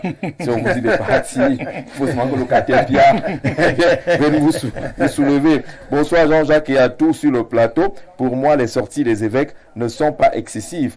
Ne nous cachons pas, cette candidature naturelle la plonge le pays dans un début de crise de communication préélectorale qui divise déjà le pays. Le Sénégal est un exemple. Le maire veut qu'il se présente encore 42 ans n'ont pas suffi. Et la jeunesse alors guettant depuis Okola. Vous voyez que ça vient des communautés. Hein? Ce n'est pas Yaoundé ou Dola qui s'exprime. Pourquoi nous distraire avec le jeu trouble du RDPC à moins de 10 mois? Les médias devaient nous accompagner avec les différents projets de société des candidats. Tout nous montre que monsieur le président du RDPC est candidat en 2025. Bethel Moïse Banga, depuis Boumniebel, qui nous écrit, ben, les médias attendent que les candidats viennent avec leurs propositions. On ne va pas aller chercher. Ils ont de la peine à s'entendre eux-mêmes avec les différentes coalitions. D'ailleurs, on parlera de ça sur ce plateau, certainement demain ou après-demain. Bonsoir, monsieur Zé. Pour le pasteur, il doit convoquer la littérature politique du monde depuis des siècles. Vous verrez que les religieux se sont toujours impliqués et ont même souvent fait basculer la politique depuis des millénaires, comme la Grèce et la Rome antique. Pasteur, ça vous concerne. Le père est stratège. Il va nous lâcher la dernière carte bientôt. Voilà, quelqu'un qui dit que l'affaire là, le laboratoire est en train de travailler. Bonsoir à tous. Ce pasteur est vraiment à l'image de certains soi-disant hommes d'église. Comment peut-il dire qu'on doit juste prier pour les dirigeants au pouvoir? Si j'étais un de vos fidèles, j'aurais quitté votre église. Vous roulez pour vos intérêts alimentaires. Max du côté des Bédis. Vraiment là, vous devez répondre. Je croyais que c'était mon tour. Pourquoi tu veux quitter? Non, qui répond d'abord. Sinon, on va... Comment vous pouvez demander qu'on prie seulement pour les gens du pouvoir? Et si le thème dans votre église, après ça, il démissionnerait? Je crois qu'il y a un auditeur, un téléspectateur qui a envoyé un message bien avant qu'il faut que je consulte. Il faut dire que nous sommes dans un climat politique assez délicat. La sortie des évêques, qu'elle a dit tout à l'heure, ne trouve pas excessive, mais je le dis encore. Comme le fait le communiqué du ministre de la Communication. Et même si l'Église devrait faire une sortie, M. Jean-Jacques, ça devait être une sortie qui apaise les populations et non qui la met en flamme. Oui. Par exemple, il y a un évêque qui a dit donnons même le pouvoir au diable. Non, c'est pas ce qu'il a dit. Chacun vous savez, tu dis ce que tu dis et on est libre d'interpréter comme on veut. Que même le diable vienne prendre. D'abord, on verra après. C'est très excessif pour un homme d'église de dire que le diable vienne prendre le pouvoir. Quand je dis l'église doit rester dans une position d'intercession, qu'est-ce que j'essaie de dire? Écoutez un peu, monsieur Jean-Jacques, si jamais je dois me prononcer sur la chose politique aujourd'hui, je ne serai pas assez excessif. Je ne sais pas si vous comprenez un peu. Vous êtes en train de vous prononcer. Voilà, je suis en train. J'apporterai un discours assez apaisant. Le chrétien est un citoyen comme tout le monde. Monsieur Cléda est un citoyen qui se doit de donner sa position en tant qu'individu. Et je crains qu'il parle au nom de l'Église. Comme révérend Alex Mbok, je suis en train de donner ma position en tant qu'homme d'église. Alors, ma position en tant qu'homme d'église, c'est quoi? Si je devais faire une sortie aujourd'hui sur les chances qui arrivent, je dirais aux Camerounais de se comporter en intelligent et de faire les choix qui les conviendront. Je l'ai dit quelques jours, faites les choix avec lesquels vous serez capable de vivre sans regretter. Donc, le fait que l'Église jette le pétrole sur le feu n'est pas son rôle. Je ne sais pas si vous me comprenez très bien. Donc, n'est pas le rôle de l'Église. Le rôle de l'Église, c'est de maintenir la paix sur la nation à tout prix et à tous les prix. Donc, le fait que nous n'encourageons pas... Ça demande que, quitte à ce qu'on oublie ceux qui sont dans la misère, que c'est votre rôle. Le rôle de l'Église, c'est pour ça que je l'ai dit tout à l'heure, que jusqu'ici, le président Paul Biya ne s'est pas prononcé d'une manière claire ou d'une manière dans un communiqué officiel. On ne va pas l'attendre pour dénoncer les misères quand même. Parce qu'on va attendre les misères sont là depuis 40 ans. Oui, donc les sons. C'est pas aujourd'hui qu'elles sont là. Ce qu'on doit faire aujourd'hui en tant qu'Église, c'est bien sûr de dire au peuple, si jamais il se présente ou tout autre candidat, faites des bons choix. Les choix avec lesquels vous n'allez pas regretter. Mais pour le moment, monsieur Jacques Jean, le président de la République est encore là et il a un mandat qui est en cours. Ça ne sert à rien de soulever les cœurs. Ça ne sert à rien de jeter le pétrole sur du feu. Ça ne sert à rien d'enflammer les cœurs. Le Cameroun actuellement n'a pas besoin de ça. Il faut qu'on soit clair là-dessus. Là, vous comprenez le Nous sens du souffrons déjà communiqué. assez. Vous comprenez le sens du communiqué de Emmanuel Sadi et la sortie de Grégoire Ona. Nous souffrons déjà assez pour que l'échéance électorale apporte encore assez de troubles. C'est pour ça que je le dis et je le réitère. La sortie de certains évêques a été excessive. J'allais même dire... va en guerre. Va en guerre, comme l'a dit le bien-aimé. Le rôle de l'Église dans la politique, c'est d'apaiser. C'est d'apporter un discours qui apaise et permettre aux gens de faire des choix avec lesquels ils seront capables de vivre sans regretter. Alors, vous voulez dire quelque chose avant le voisin se plaint. Donc, il me prête une minute. Oui. Comme on est, c'est pas le thème principal vraiment, la sortie des évêques, mais comme on est dessus. Et je crois qu'il y a une mauvaise interprétation de l'histoire politique, de la relation politique qu'entretient et la relation entre politique et Église. Et il faudrait que on sache que si à un moment l'Église a gouverné, donc il y avait confusion, que progressivement on a libéré l'État de l'Église et que la souveraineté du peuple, qui est la démocratie moderne, c'est une souveraineté qui s'auto-institue, qui est autonome et qui cohabite mal avec la gestion des âmes. L'Église gère les âmes ou prépare les âmes pour le paradis, mais le politique gère les citoyens sur terre. Point. Et il faut vraiment au maximum séparer les deux. Ce n'est pas parce que les papes et tels ont été à la fois chefs d'État et hommes politiques qui avaient cette confusion il y a au Moyen-Âge. Et je peux vous dire, depuis un siècle, sauf quand ça touche directement une question qui préoccupe l'Église. Si vous dites en France, mariage pour tous, on légalise le mariage homosexuel, l'Église va se prononcer. Pourquoi? Parce que c'est sur un point précis la conception de la famille de l'Église. Elle a des valeurs Elle va même se prononcer pas en disant allez voter. Elle ne va pas dire allez voter ceci s'il y a un référendum. Elle va se prononcer et va laisser les gens aller faire leur choix. La preuve, c'est que les pays les plus catholiques, comme l'Espagne, ont légalisé démocratiquement ce mariage homosexuel. Mais l'Église catholique espagnole avait donné sa position. Maintenant, les citoyens espagnols sont allés choisir en fonction de comment ils vont organiser leur vie sur terre, pas au ciel. Et donc, on ne peut pas invoquer l'histoire longue. Parce que si on invoque l'histoire longue, on peut l'invoquer en défaveur de l'Église. Parce que dans cette Église où l'État et l'Église marchaient ensemble, là aussi, ça permettait à l'Église d'engager des guerres, d'être vieux. Parce que l'État est essentiellement violent. Mais aujourd'hui, la violence de l'État est une violence républicaine pour la raison de l'État. Donc l'Église est sortie de cette violence d'État. Avant, c'est l'Église qui portait la violence. Et donc là aussi, l'Église d'aujourd'hui ne peut pas dire que nous sommes pour l'histoire politique de l'Église d'antan et qui reconnaissait la transcendance du pouvoir. Le roi, qui n'était pas démocratiquement élu, venait de Dieu, ainsi de suite. Nous n'en sommes plus là. Donc aujourd'hui, il faut vraiment... Moi, je ne suis pas pour... Je suis pour le maximum de laïcité, de séparation entre les deux. Ça protège les églises. Ce n'est pas une seule église. Ça protège les églises et ça protège la politique et c'est ça qui garantit même à long terme l'autorité morale de l'Église. Alors, si l'Église entre dans le débat politique avec nous, qui propose des projets de société, des solutions pour régler les problèmes des Camerounais, qu'il y ait des routes et tout. Le ministre de la Communication, dans sa sortie, dit Sylvestre Lebel-Niek, le gouvernement invite donc les uns et les autres à s'en tenir à cette réponse. La réponse selon laquelle le président s'exprimera lui-même en temps opportun. Il fera savoir s'il se porte ou non candidat à cette élection. Il faut qu'on s'en tienne. C'est pratiquement une injonction donnée par le gouvernement à cette réponse du chef de l'État. C'est là le problème. C'est ça le nœud du problème. Parce qu'en réalité, pour que le président soit candidat, il ne fait rien. Les tests sont clairs. Tant qu'il est président du parti, il est candidat. C'est aucun n'importe candidat qui doit faire quelque chose. C'est ça le problème. Maintenant, s'il veut être candidat, il sera obligé de faire quelque chose. Et mon ami Atening dit que le président doit faire des réformes. Je suis d'accord avec lui. C'est ce que nous attendons. Mais je vous ai dit au départ qu'il faut faire très attention. Ce matin, j'écoutais encore Monseigneur Bayemi. Parce que il faut tenir compte du contexte. Les évêques n'ont pas parlé ex nihilo. Le ministre des Affaires étrangères du Vatican a été au Cameroun il n'y a pas très longtemps. Il a été reçu par le chef de l'État. On fait semblant d'avoir oublié ça. Et Brahimi lui dit ce matin que c'est ses consignes.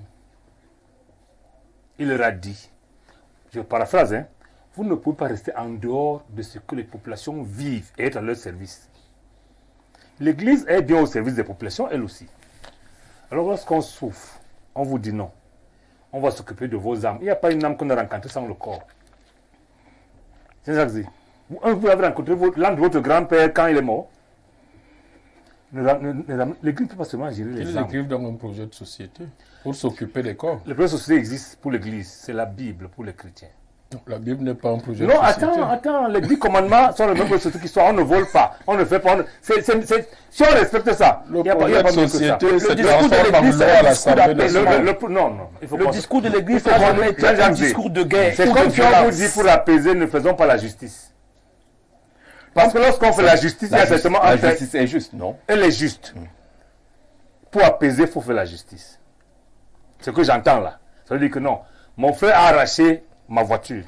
Comme on doit apaiser, on dit bon, vraiment, laissons-la faire là comme ça. Si vous saviez même quelle est la réelle position de l'Église, vous ne direz même pas ça. Parce que Jésus dit dans ses enseignements que si on te gifle de la joue gauche, donne la joue droite. La position de l'Église a toujours été une position passive. D'accord, Je refuse de terminer. Permettez qu'il continue. Moi, ce que je vous dis ce soir, c'est qu'il faut faire très attention.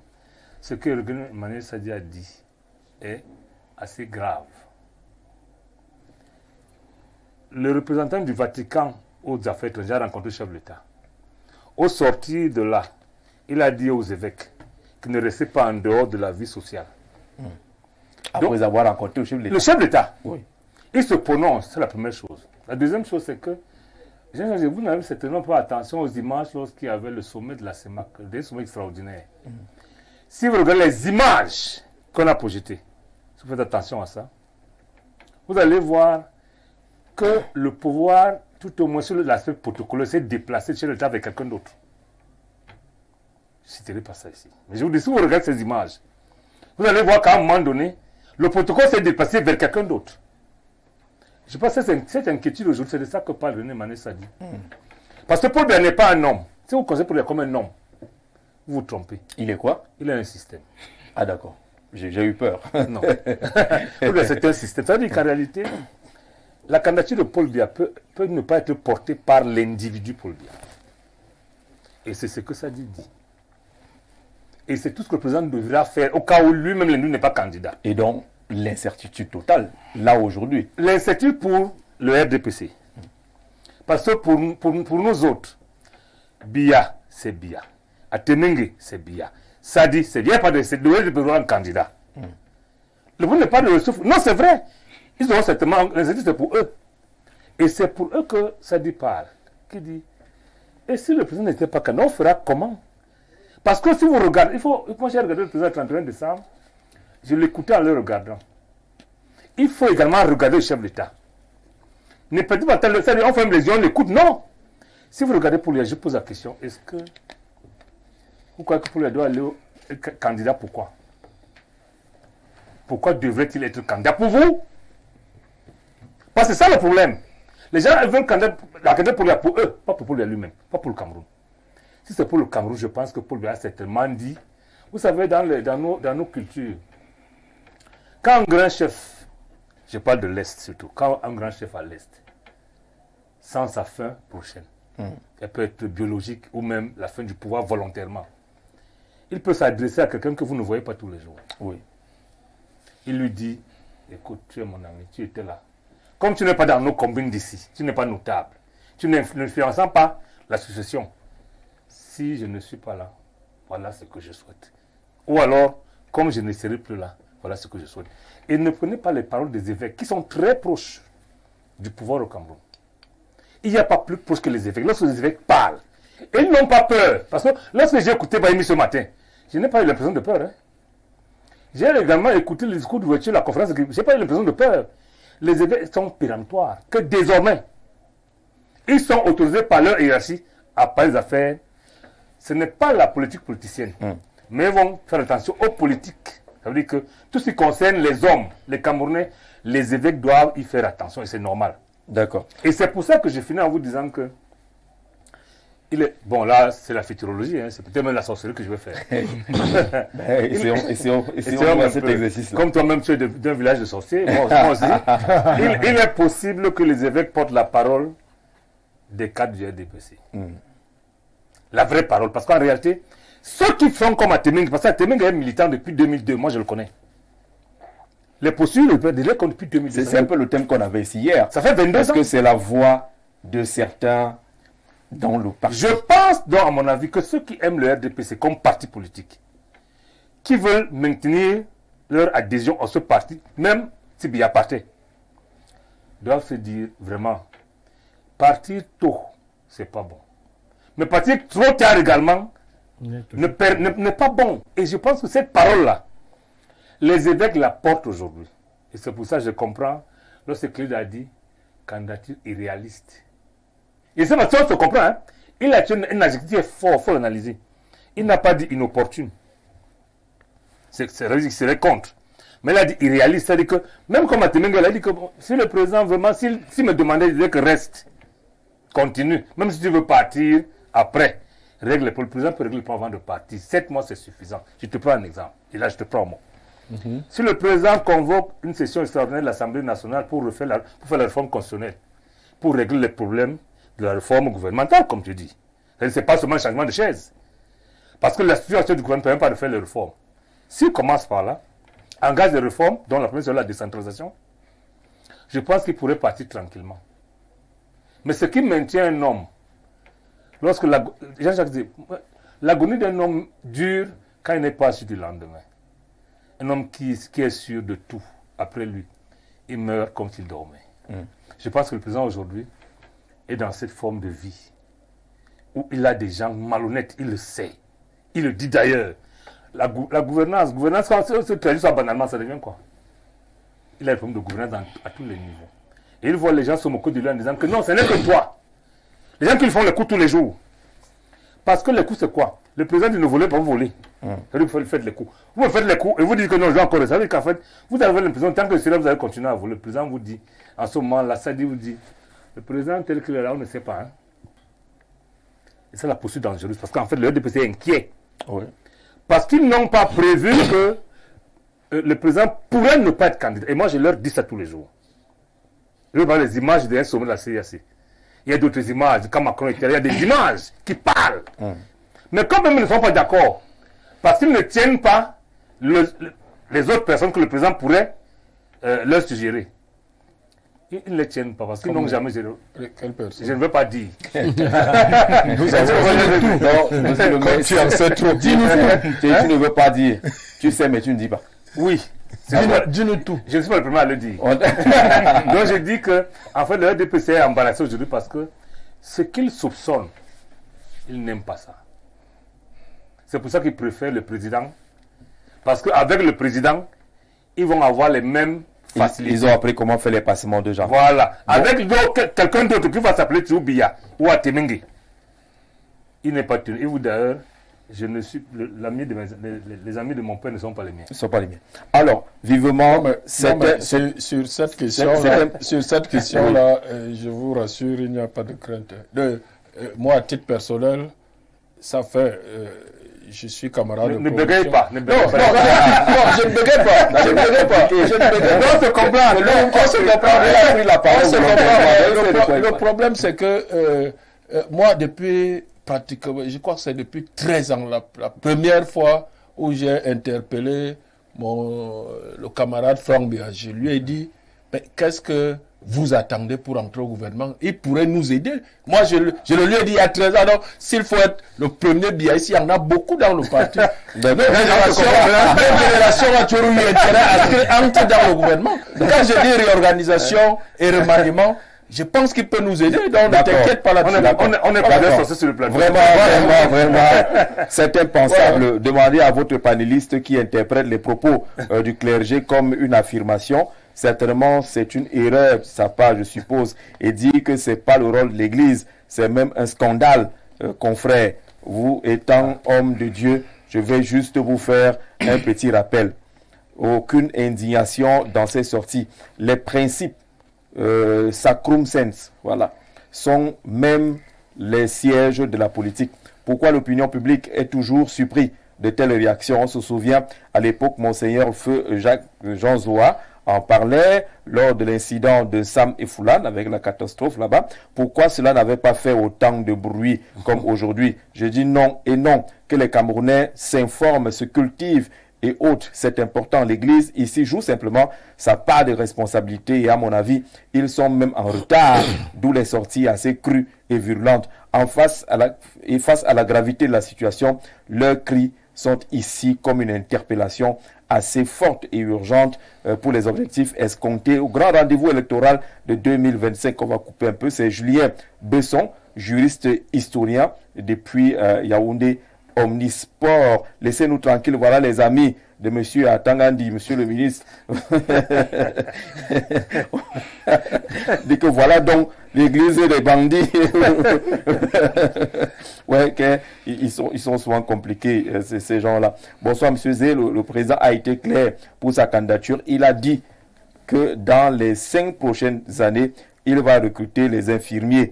Il ne va pas le faire étant au village. Voilà, maman de Colbison. On ne recrute pas pour lui-même aller rester au village. Bonsoir à vous. Moi, c'est Ntongan Tchanga, Gabriel. Soyons unis, chers Camerounais. Biapol a fait son temps et pendant son règne, il ne nous fait que des problèmes, des promesses qui ne sont jamais réalisées. Il n'a pas signé son message. Malheureusement. Il a dit au début qu'il a une Tonga quelque chose. Et Somba, voilà, Tonga. Tonga Tchanga. Il a signé au début. Tonga Tchanga, voilà. Et Somba de Ngomedja. Bonsoir, le panel du grand soir, le pasteur. Et à l'image de ceux qui ont toujours proposé de prier pour le gouvernement, mettant de côté les grands sujets liés à la misère ambiante du peuple camerounais. Il est pasteur atalakoutiste. Pasteur, ce soir c'est mauvais. En train de bouffer la tortille. Pourtant, c'est la position la plus républicaine. Ça, il faut le dire. Que je partage personnellement. La laïcité n'est pas la démission. D'accord. Monsieur, oui, bonsoir Gisette et à ton panel, je suis d'accord. C'est la position républicaine. Voilà, je suis d'accord avec le pasteur sur le plateau. Voilà. Même si les hommes de Dieu ont le droit de se prononcer sur les questions politiques, mais ce n'est pas pour autant qu'ils doivent tenir des discours qui incitent au trouble et non qui prônent la paix. Ne l'oubliez pas, quand tu dessines le diable au mur, il entre par la grande porte. Joséphine, depuis Vengue. Ah, on salue les populations de Vengue qui nous regardent là-bas. Ce pasteur sur le plateau est à l'image du RDPC. Défendre des intérêts égoïstes. Max de Bédi qui envoie ce message. Bonsoir, M. Zé. Le révérend parle d'apaisement. Cela fait plus de 40 ans que l'Église apaise la population. Vraiment, penser que les propos des évêques sont excessifs, c'est être politiquement de mauvaise foi. Dit depuis Douala, Bonabiri. Apparemment, le pasteur ne connaît pas les figures de style. Papa Atemenge, ne garde pas ton nom. Il faut se documenter. Le Vatican fait essentiellement le même. Dans le monde, l'Église agit toujours. Pourquoi on prête serment sur la Bible et le Coran? Depuis Akak, en tout cas pas au Cameroun, on prête serment au Cameroun sur la Constitution. Juste pour savoir, est-ce que les évêques ont le droit de voter? Fapon, depuis Mbambou, voilà, on parcourt le Cameroun en même temps. Bonsoir, bonne émission. Si les évêques catholiques veulent améliorer les conditions de vie des Camerounais, qu'elles ramènent d'abord les frais de l'université catholique de 1 500 000 à 50 000. Leur école coûte extrêmement cher. C'est de ça qu'il s'agit. Dans ce pays, ne pensez pas que quand vous lancez l'offensive, il n'y a pas les contre-attaques en même temps. Bonsoir, tu as raison de prier le gouvernement parce que à Tangandi va vous faire l'île. Bon, je comme M. Jean-Jacques Zeke, il faut qu'on comprenne la position. Oui. Vous voyez un peu, je suis dans un État qui a des droits, l'État du Cameroun. Et jusqu'ici, l'Église a toujours travaillé en étroite collaboration avec l'État. L'Église n'a jamais été un adversaire de l'État, encore moins un ennemi de l'État. L'Église se veut d'accompagner l'État dans ses missions régaliennes. Alors maintenant, s'il faut que l'Église... Les populations dans tout ça. Je suis en train de venir. L'Église est une partie de la population. L'Église, c'est la population. L'Église est une entité représentée par des populations. L'Église n'est pas... Comprenez-moi très bien, monsieur l'UPCiste. Oui. Donc, l'Église accompagne l'État dans ses missions. L'Église veille à ce que la politique de l'État s'applique au niveau de tous les Camerounais, bien sûr à son niveau. Maintenant, s'il faut... Quand on veille, Oui. et qu'on se rende compte que ce n'est pas ce qui se passe. Qu'est-ce qu'on fait? Qu'est-ce qu'on fait? Mais déjà, On il faut dire continue à que... prier pour le même État, pour Monsieur, qu'il reste là. excusez-moi bien. L'Église a le droit de choisir qui est son candidat. L'Église a le droit Non, de vous n'avez pas faire répondu. des choix. Je suis en train de venir. Est-ce que lorsqu'il manque de l'eau, Oui. est-ce que le curé du village peut pas les appeler de l'eau? Là, il vit. Si le curé juge qu'il Non, il n'y manque a pas de de l'eau, si. je Et suis en si train tu vas de en venir. parler. S'il n'y a pas de l'eau, S'il n'y a pas d'eau, Dans un village, si tu es curé, il n'y a pas d'eau. oui, qu'est-ce que tu fais? Qu'est-ce que tu fais? je peux me rapprocher de mon Prier maire. pour que la pluie tombe? Non, je peux me rapprocher de mon maire, du maire qui est de la circonscription. Je dis, monsieur le maire, on a un problème d'eau dans notre village. Mais c'est Est-ce pareil, que vous non? pouvez... Voilà, mais Quand tu c'est remontes plus haut, tu arrives où? c'est pour cette raison qu'on est en train de dire que le rôle de l'Église n'est pas allé en guerre avec son État. Le principe de la laïcité, sur Ce le n'est plan pas la d'accord. démission. Non, ce n'est pas la démission, laïcité. mais ce n'est pas de choisir les candidats. En fait, même On peut l'Église... choisir un candidat. L'Église soutient de manière ouverte. Hein. Mieux, tel, pas tel, c'est un choix Non. de candidat. Il a fait exprès de ne pas se donner un nom. Non, mais c'est un choix de candidat. On disqualifie un. Il On dit qu'on ne disqualifie peut un. pas vivre la misère pire que ça. On est à Oui, mais je Ça, voulais préciser il faut aller à Yagua, monsieur- Cheikh Jacques-Zé, Cheikh Non. Jacques-É. Non. Lorsqu'on Il parle peut de le la dire, Yagua, on peut pas vivre dans la misère, mais est-ce qu'il n'a pas choisi les candidats? Je voulais dire à l'internaute Il n'a pas choisi qui a les envoyé candidats. le message que je ne suis pas biaïste et je ne d'accord. suis pas Ce du n'est ADPC. pas interdit. hein. Non, non, je le dis clairement, je D'accord. suis camerounais et je soutiens Et l'État le du Cameroun pasteur a la dans ses meilleure missions. interprétation de la laïcité. Et je le crois que c'est ce que nos confrères, nos frères évêques et autres, c'est la position qu'ils devraient avoir. Déjà, Nous c'est décrions gêne, tous le Il fait va- qu'il il n'y a va pas de parler. travail. Nous décrions tous le fait qu'il y a autant de diplômés. Et nous prions aux États en place, à l'État du Cameroun, de bien pouvoir Le bégaiement, Trouver des c'est ça. solutions. de bien pouvoir trouver des solutions. Mais il y a des élus, il y a des opposants, il y a que le Seigneur les inspire. de proposer. C'est ça. À la fin, je crois que tout le monde n'ira pas en guerre. Il y a des gens qui aiment la paix. Et cette paix-là ne peut que se construire avec des idées et non avec de la violence. L'Église est une entité passive Non, et non non, violente non, non, comme non, l'ETR. pas passif, je suis désolé. Alors, Moi, je oui, voulais, je vais pas passer. je voulais réagir au sujet de la sortie des évêques. Parce que j'ai l'impression que ces évêques n'ont pas été bien compris. Et ici, sur le plateau, avec René Et Manis a dit, dans- fin de nous dit sur qu'on a mal l'opinion- compris le président. On a mal compris les évêques. depuis un certain temps, à dessein ou alors naïvement, des gens manipulent l'opinion pour faire allusion à l'invocation de Satan par l'évêque de Yagua. Il n'en était pas question. Pas du tout. Il s'agit de l'évocation de Satan et non de son invocation. C'est de ça qu'il est question. Ah. Ça, c'est la première chose. Merci, merci. Alors, il s'agit de quoi? Il s'agit de l'invocation de Satan Et si on dit et convocation? non de son invocation. Et s'il s'agit d'une convocation? Bon, je suis... Prononcer diable à l'église, est-ce que c'est fait? Non, écoutez, Mais c'est vrai que ce qu'on fait à l'église. nous sommes en littérature. Pour une fois là, tu veux que le Il diable s'agit fasse de quoi? la rhétorique. Ah, c'est ça. On peut Dans les gens qui étaient utiliser, assis à Yaguala, on peut ils ont compris que utiliser c'est la rhétorique. des C'est figures de symbole. style.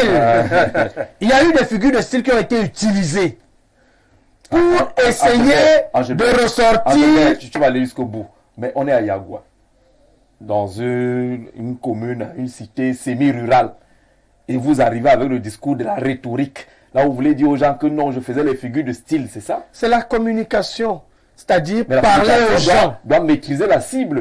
Est-ce que la Difficilement, cible en face de l'évêque de Yagua, difficilement est à une même de- autorité religieuse de comprendre une s'adresse. Difficilement une autorité religieuse s'adresse aux gens de façon directe. Non, il ne s'adressait pas aux gens de Yagua, en fait. En réalité, ce que je Il ne s'adressait pas aux gens de Yagua. Ce que je voulais dire, parce que vous êtes en train de me dérouter. La communication n'était pas ciblée à ce Ce que je voulais dire, Oui. ce que je voulais dire, je voulais lever l'équivoque, premièrement. On C'est-à-dire a mal compris. qu'il y a eu incompréhension. Il n'a pas été question d'une invocation de Satan, mais il a été question d'une évocation. D'une évocation. Et des figures de style ont été utilisées Moi, je l'ai pour suivi. démontrer. Moi, je l'ai La suivi. deuxième, Moi, la je l'ai deuxième suivi des sur choses. Equinox, hein. Je l'ai suivi sur Equinox. La Là où deuxième il des choses- précise ce qu'il disait. Ok. La deuxième des choses, c'est que ces autorités religieuses, ces prélats, quelqu'un l'a dit ici, sont en contact direct avec les populations, qui ne peuvent pas s'exprimer. Mais le fait est là, je suis journaliste. C'est vraiment un journaliste qui va sur le terrain. Les populations souffrent. Les populations au Cameroun souffrent. Je le dis, peu importe ce que cela me coûtera. Non, ta grande sœur arrive. Et je sais que je vais regarder le forum tout à l'heure. Ta grande sœur arrive. Elle est en train de me... Arrive sur toi. Donc je disais donc que les populations souffrent. Vous pensez que tous les milliers d'élus du Cameroun ne savent pas les prélats qui sont des intouchables pratiquement. C'est-à-dire quoi? C'est-à-dire que ce n'est pas des gens sur lesquels on peut facilement taper sur les doigts. Et donc? On donc pris sur eux, et avec raison, de porter haut cette souffrance, de l'exprimer à la place de la population qui ne peut pas s'exprimer. Voilà. Les populations souffrent, disons-le. Est-ce que vous savez que, ici même à Yaoundé, un préfet a pris le bic et il a écrit que, comme nous on est en train de parler là, bientôt, il va nous faire l'interdiction de séjour dans son département parce qu'on parle. Pas parce que c'est des choses suffisamment graves à démocratie. La parole, si vous la prenez au sens premier, si vous prenez la parole au sens premier, si vous n'avez pas compris aussi le président. Non, que vous n'avez pas compris. On s'est compris. C'était pour nous empêcher de dire exactement ce que nous ressentons. D'accord. Quand je parlais de nous, on n'a pas demandé les évêques. Voici mon frère le maire de Ngoumou. Il n'y a pas longtemps. Le lycée qu'on a ensemble ici de Télé, qui est une véritable pourriture. Oui. On reçoit un sénateur qui est de chez nous. Le maire décrit la vie au lycée. Tout le monde s'en est pris à lui. Après, le ministre est Non, le ministre a écrit une lettre centrale pour confirmer ce que le maire disait. Le préfet a écrit pour lui apprendre comment on porte l'écharpe. Donc en réalité, il s'agit des gens qui veulent nous faire taire. Et comme ils n'ont pas envie de faire taire les évêques, voilà. Les évêques portent notre parole. Et on va continuer à souffrir. Des évêques. Et je vais vous dire, moi je n'ai même pas. Les évêques vont donc. C'est moi qui avais la parole. Moi je vais vous dire. On veut le taper. Non, mais. Moi je n'ai même pas fini de parler. Mais il y a des milliers d'élus qui doivent parler. En réalité, la sortie des évêques. Ils suffoquent. On fait quoi? La sortie de ces évêques devait plutôt nous aider. Nous, les dirigeants. Je parle des dirigeants quand je parle de nous. D'accord. Devait plutôt nous aider à mieux comprendre le peuple. C'est une chose. Et je finis par une autre. En année électorale, à l'approche d'une période électorale, on ne frustre pas les populations. On les flatte, on les séduit, on les amadoue. On n'est pas dur envers les populations. On les entourloupe aussi. On peut même les entourlouper. Et c'est ça qui est bien. En tout cas, ce que je sais, c'est que à l'approche d'une échéance électorale, on fait semblant d'avoir le peuple de son côté. Alors, maintenant, est-ce que c'est de ça qu'il est question en ce moment? En ce moment où même le transfert de crédit a augmenté. En ce moment où je vous dis qu'en ce moment c'est grave, le courant a augmenté, bon, laissons les prix, poids et mesure, mais allons ailleurs, mais c'est grave, les impôts et autres. Pourquoi on laisse les... Est-ce que vous savez que... Agilbert, tu fais le protectionnisme. Non. Pourquoi tu parles des autres? Parce qu'il y a beaucoup d'autres choses. En fait, ce que je voulais, c'est directement le radio, on laisse. Non, le commerce. Non, on peut même laisser là-bas. Mais ailleurs, est-ce que vous savez que nous avons passé les fêtes de fin d'année sans une bière dans un bar? Tous les bars n'avaient pas de boisson. La boisson est arrivée hier. C'est bon pour la santé, non? Non, on peut fêter sans prendre boire. La bière, c'est un régulateur de tension. C'est la manifestation même de la fête. C'est ça qui anime la fête. Tous les bars n'avaient pas de bière. Où sont partis les bières? Mais je vous dis que le Cameroun a atteint un autre niveau en année électorale. C'est même les fêtes de fin d'année, si c'est là on devait avoir, toutes les bières devaient gagner. C'est tous les bien-aimés. Il devait d'ailleurs en avoir en position. Non, vraiment. Non, écoutons. Parce que c'est la période où on doit laisser les gens. Qu'est-ce qu'on de laisser les gens parler? On ne doit pas mettre les gens dans le moulinet. On ne doit pas bâillonner les gens. On doit les flatter. On les a bien. Mais je vous dis que actuellement, c'est difficile. Rendez-nous service. Faites votre travail. Ne flattez pas.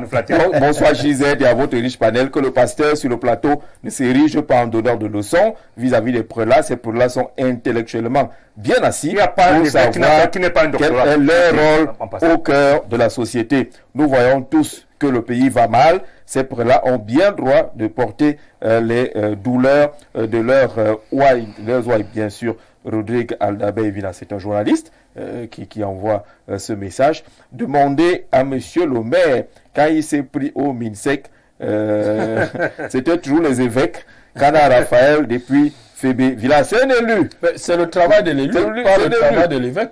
C'est mon travail. C'est le travail de tous les élus. C'est ce que je réclame. Ce n'est pas aux évêques de se substituer aux élus. Je suis d'accord. Sauf que l'élu ne doit pas tirer ici, mais défendre là-bas. Tirer généralement, faites une frappe chirurgicale sur tout ce qui ne va pas. L'élu se défend. Tous les élus font remonter les souffrances des populations. Nous vivons ces souffrances au jour le jour. Donc, peut-être même plus que les évêques. Parce qu'ils vont à l'église. Mais les évêques vous aident. Non. Non, mais pourquoi vous abattez les gens qui vous aident? Moi, votre part est pas tiré, même murmurer à les oreilles. Tout à fait. C'est nous qui avons murmuré. Parce que vous avez peur. Non. Vous demandez à un jeu, mais l'évêque, lui, c'est un grillé. Vous allez faire quoi? Angelbert, tu as, je peux te tutoyer, on est des frères. Tu as dit tout à l'heure que tu as levé l'équivoque sur l'invocation ou l'évocation du diable. On a évoqué le diable. Mais ce n'est pas là le problème de fond. Le problème de fond, c'est de dire que mieux un diable que tel candidat.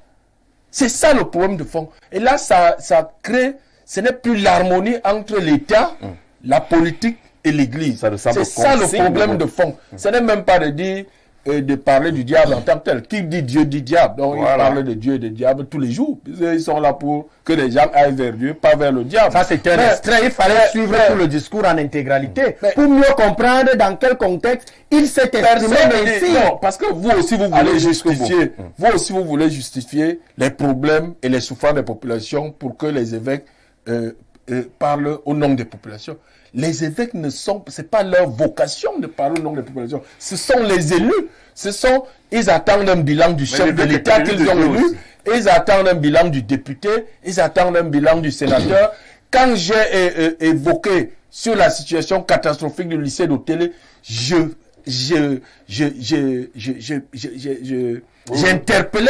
j'interpellais mon représentant au Parlement, le sénateur, le président qui plus est le président de la commission des finances, pour dire quel est le budget, comment il est réparti dans ce ministère pour qu'on ait des établissements publics aussi délabrés. Donc, c'est parce que il me représente. Mais je ne vais pas aller voir. Votre propos je ne peux pas aller. Moi, je ne peux pas aller. Quand je vais. Non, mais quand je vais. Pour les écoles publiques. Oui, mais quand je vais à l'église, je ne vais pas. Moi, je ne me souviens pas, en tant que catholique, être allé à l'église un jour pour dire au curé que la route est mauvaise, interpeller le maire ou interpeller, même quand je ne l'étais pas moi-même, ou interpeller le ministre de député, non. Je vais à l'église pour prier. Non, mais si l'entrée de l'église, si la route est mauvaise, le curé, même dans l'homélie, peut dire que vous-même voyez comment vous arrivez à l'église difficilement. Parce que la route est mauvaise. Il est dans son rôle. Dans l'homélie, c'est une chose. Mais je veux dire, la laïcité. Quand on est une république, c'est la manipulation que les prêtres, les hommes d'église se substituent aux hommes politiques. Ce sont les hommes politiques qui gèrent les citoyens. Je ne dis pas que ce qu'ils disent n'est peut-être pas fondé sur les souffrances. Ils connaissent les souffrances de leurs chrétiens. Ça, c'est évident. Mais de s'introniser porte-parole des populations, c'est pas la vocation de l'Église. Et ensuite, ils peuvent même, s'ils veulent tellement faire passer ce message, le faire comme le pasteur le disait de façon républicaine ici. Vous venez, vous souffrez, prenez de bonnes décisions, inscrivez-vous sur les listes électorales, prenez des décisions en fonction de ce que chacun de vous propose et prenez les décisions qui vont faire en sorte que vos vies soient améliorées. Là, les hommes politiques vont dire, bon, ces gens, il faut qu'on se prépare sérieusement et que quand on est élu, qu'on travaille, qu'on ne reste pas les bras croisés pour ne pas travailler. Ça, ils peuvent le faire. Mais de là à dire qu'il faut choisir, qu'il ne faut pas choisir, là, c'est autre chose. Ou à s'auto-proclamer porte-parole des populations, ce n'est pas la vocation des hommes d'église. D'accord, on va sortir l'émission. Surtout que ce n'est pas la seule église. D'accord. Il y a les imams ailleurs, les pasteurs, il y a même d'autres, toutes sortes d'églises. Bon, si chacun devient porte-parole de sa communauté, nous tuons même la laïcité parce que là, ça devient en réalité une communauté d'église qui fait passer, chaque communauté d'église qui fait passer son message par son prélat, son pasteur ou son imam, et nous ne sommes plus en République. Bonsoir le grand soir, très bon boulot. S'il vous plaît, saluez-moi monsieur le maire de Macaque. Voilà, c'est de la part de Mohamed, son ancien chauffeur. Ah, dis donc. Voilà, vraiment que le grand soir. Bonsoir le plateau. Mon modeste souhait est que le spectre des droits dont jouirait l'Église catholique qui est dans notre pays s'étende à la dénonciation de la pédophilie, de l'adultère, etc. Donc, se rendent coupables certains membres du clergé. Charity begins at home. Voilà, c'est bien dit de ce côté-là. Bonsoir. Depuis que nous parlons là, Paul Biya n'a pas une conscience pour se défendre contre les évêques. Vous êtes sûr qu'il ne va pas les écouter? Victor depuis Ayos. Ouais, peut-être qu'on parle même là pour rien et que lui, ce sont d'abord ses amis. Mais à la fin de la conférence épiscopale, le message sera clair. Voilà. Bonsoir le panel du grand soir. Ce que les évêques veulent dire, c'est que s'il n'y a que Paul Biya comme candidat ange face à tous les autres, mieux le diable prend le pays. Et nous sommes d'accord. Pour le pasteur sur le plateau, nous comprenons que le corps du Christ n'est pas solidaire. Voilà. Les évêques ont raison. Quand la situation actuelle du Cameroun fait pitié, je suis très d'accord avec les évêques. À un certain âge, il faut laisser les choses aux plus jeunes. À voir ce gouvernement, on dirait que le fer de lance de ce pays ne sert absolument à rien. Seuls les vieux peuvent diriger le pays. C'est signé Joël. Voilà. Quand les saints ont parlé, les diables s'agitent. Non, là, moi, je ne parle plus. On ne parle plus. Une minute pour sortir de ce débat. Est-ce que la communication a aidé, justement, à comprendre le président? Déjà, la communication a aidé, même si on n'a pas compris. Dans tous les cas, la communication fait son travail. Maintenant, à nous de comprendre ou pas. Mais moi, je voudrais quand même dire qu'il faut qu'on soit sérieux. Dans nos habitudes, vous avez l'habitude de dire aux gens, je préfère mourir, non? Non, il y a un niveau de vie là, on dit on préfère la mort. Et qu'on est sous. Je pense que je peux comprendre le libérateur, la colère des évêques. Je vous ai dit, le contexte dans lequel vit l'évêque de Gayagua n'est pas la même chose qu'on sort d'un Kondongo. Je peux le comprendre, mais je vais dire que le président de la République a récemment reçu le message, nous attendons les actes. D'accord. Pasto. Je réitère mon propos en disant que l'Église accompagne l'État dans ses missions régaliennes. L'Église n'est pas l'État. Et l'Église n'est pas un ennemi de l'État, encore un adversaire. Ce que l'Église doit faire, c'est de continuer à apaiser les populations. Et conseiller l'État, non? Et conseiller l'État. On le dit de façon douce. Oui, il faut le dire ainsi. L'Église n'est pas en guerre avec l'État. l'Église accompagne l'État.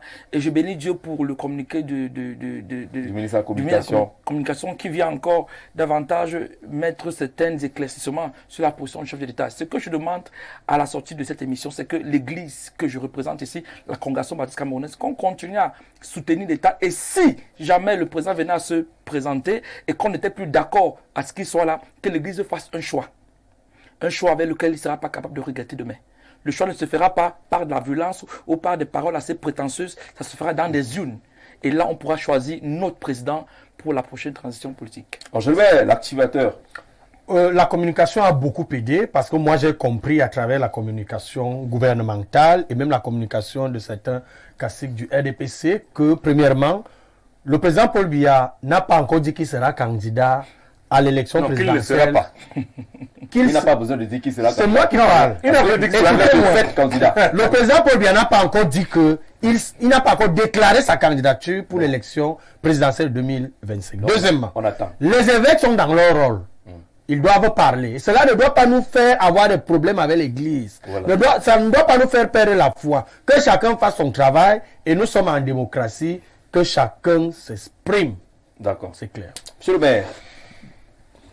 Moi, je pense que si nous-mêmes, on prend toutes les mesures urgentes qui sont utiles pour le pays, les évêques, je crois que leur colère sera atténuée. Donc, ainsi que les populations, leur souffrance aussi atténuée. Donc, il y a encore 7 mois que nos dirigeants prennent les décisions urgentes qui vont faire bouger les lignes pour que le sentiment d'immobilisme sorte de l'esprit de nos militants et de nos sympathisants et que le climat social, que ce soit un peu détendu. Je crois que c'est le chef de l'État qui a tout entre ses mains. C'est un communicant moderniste. C'est le chef de l'État qui a tout entre ses mains. C'est de lui qu'on attend cette décision majeure. Absolument. Voilà. D'accord, merci monsieur d'être venu sur le plateau. On salue et on dit merci également aux auditeurs de Capital FM qui ont suivi de bout en bout ce programme. Prochain rendez-vous demain quand il sera 17h. Tout à l'heure à 19h, le journal en langue anglaise tout en images. Et puis à 20h, le grand format du soir avec Karine Okomo. Passez une magnifique soirée sur Info TV.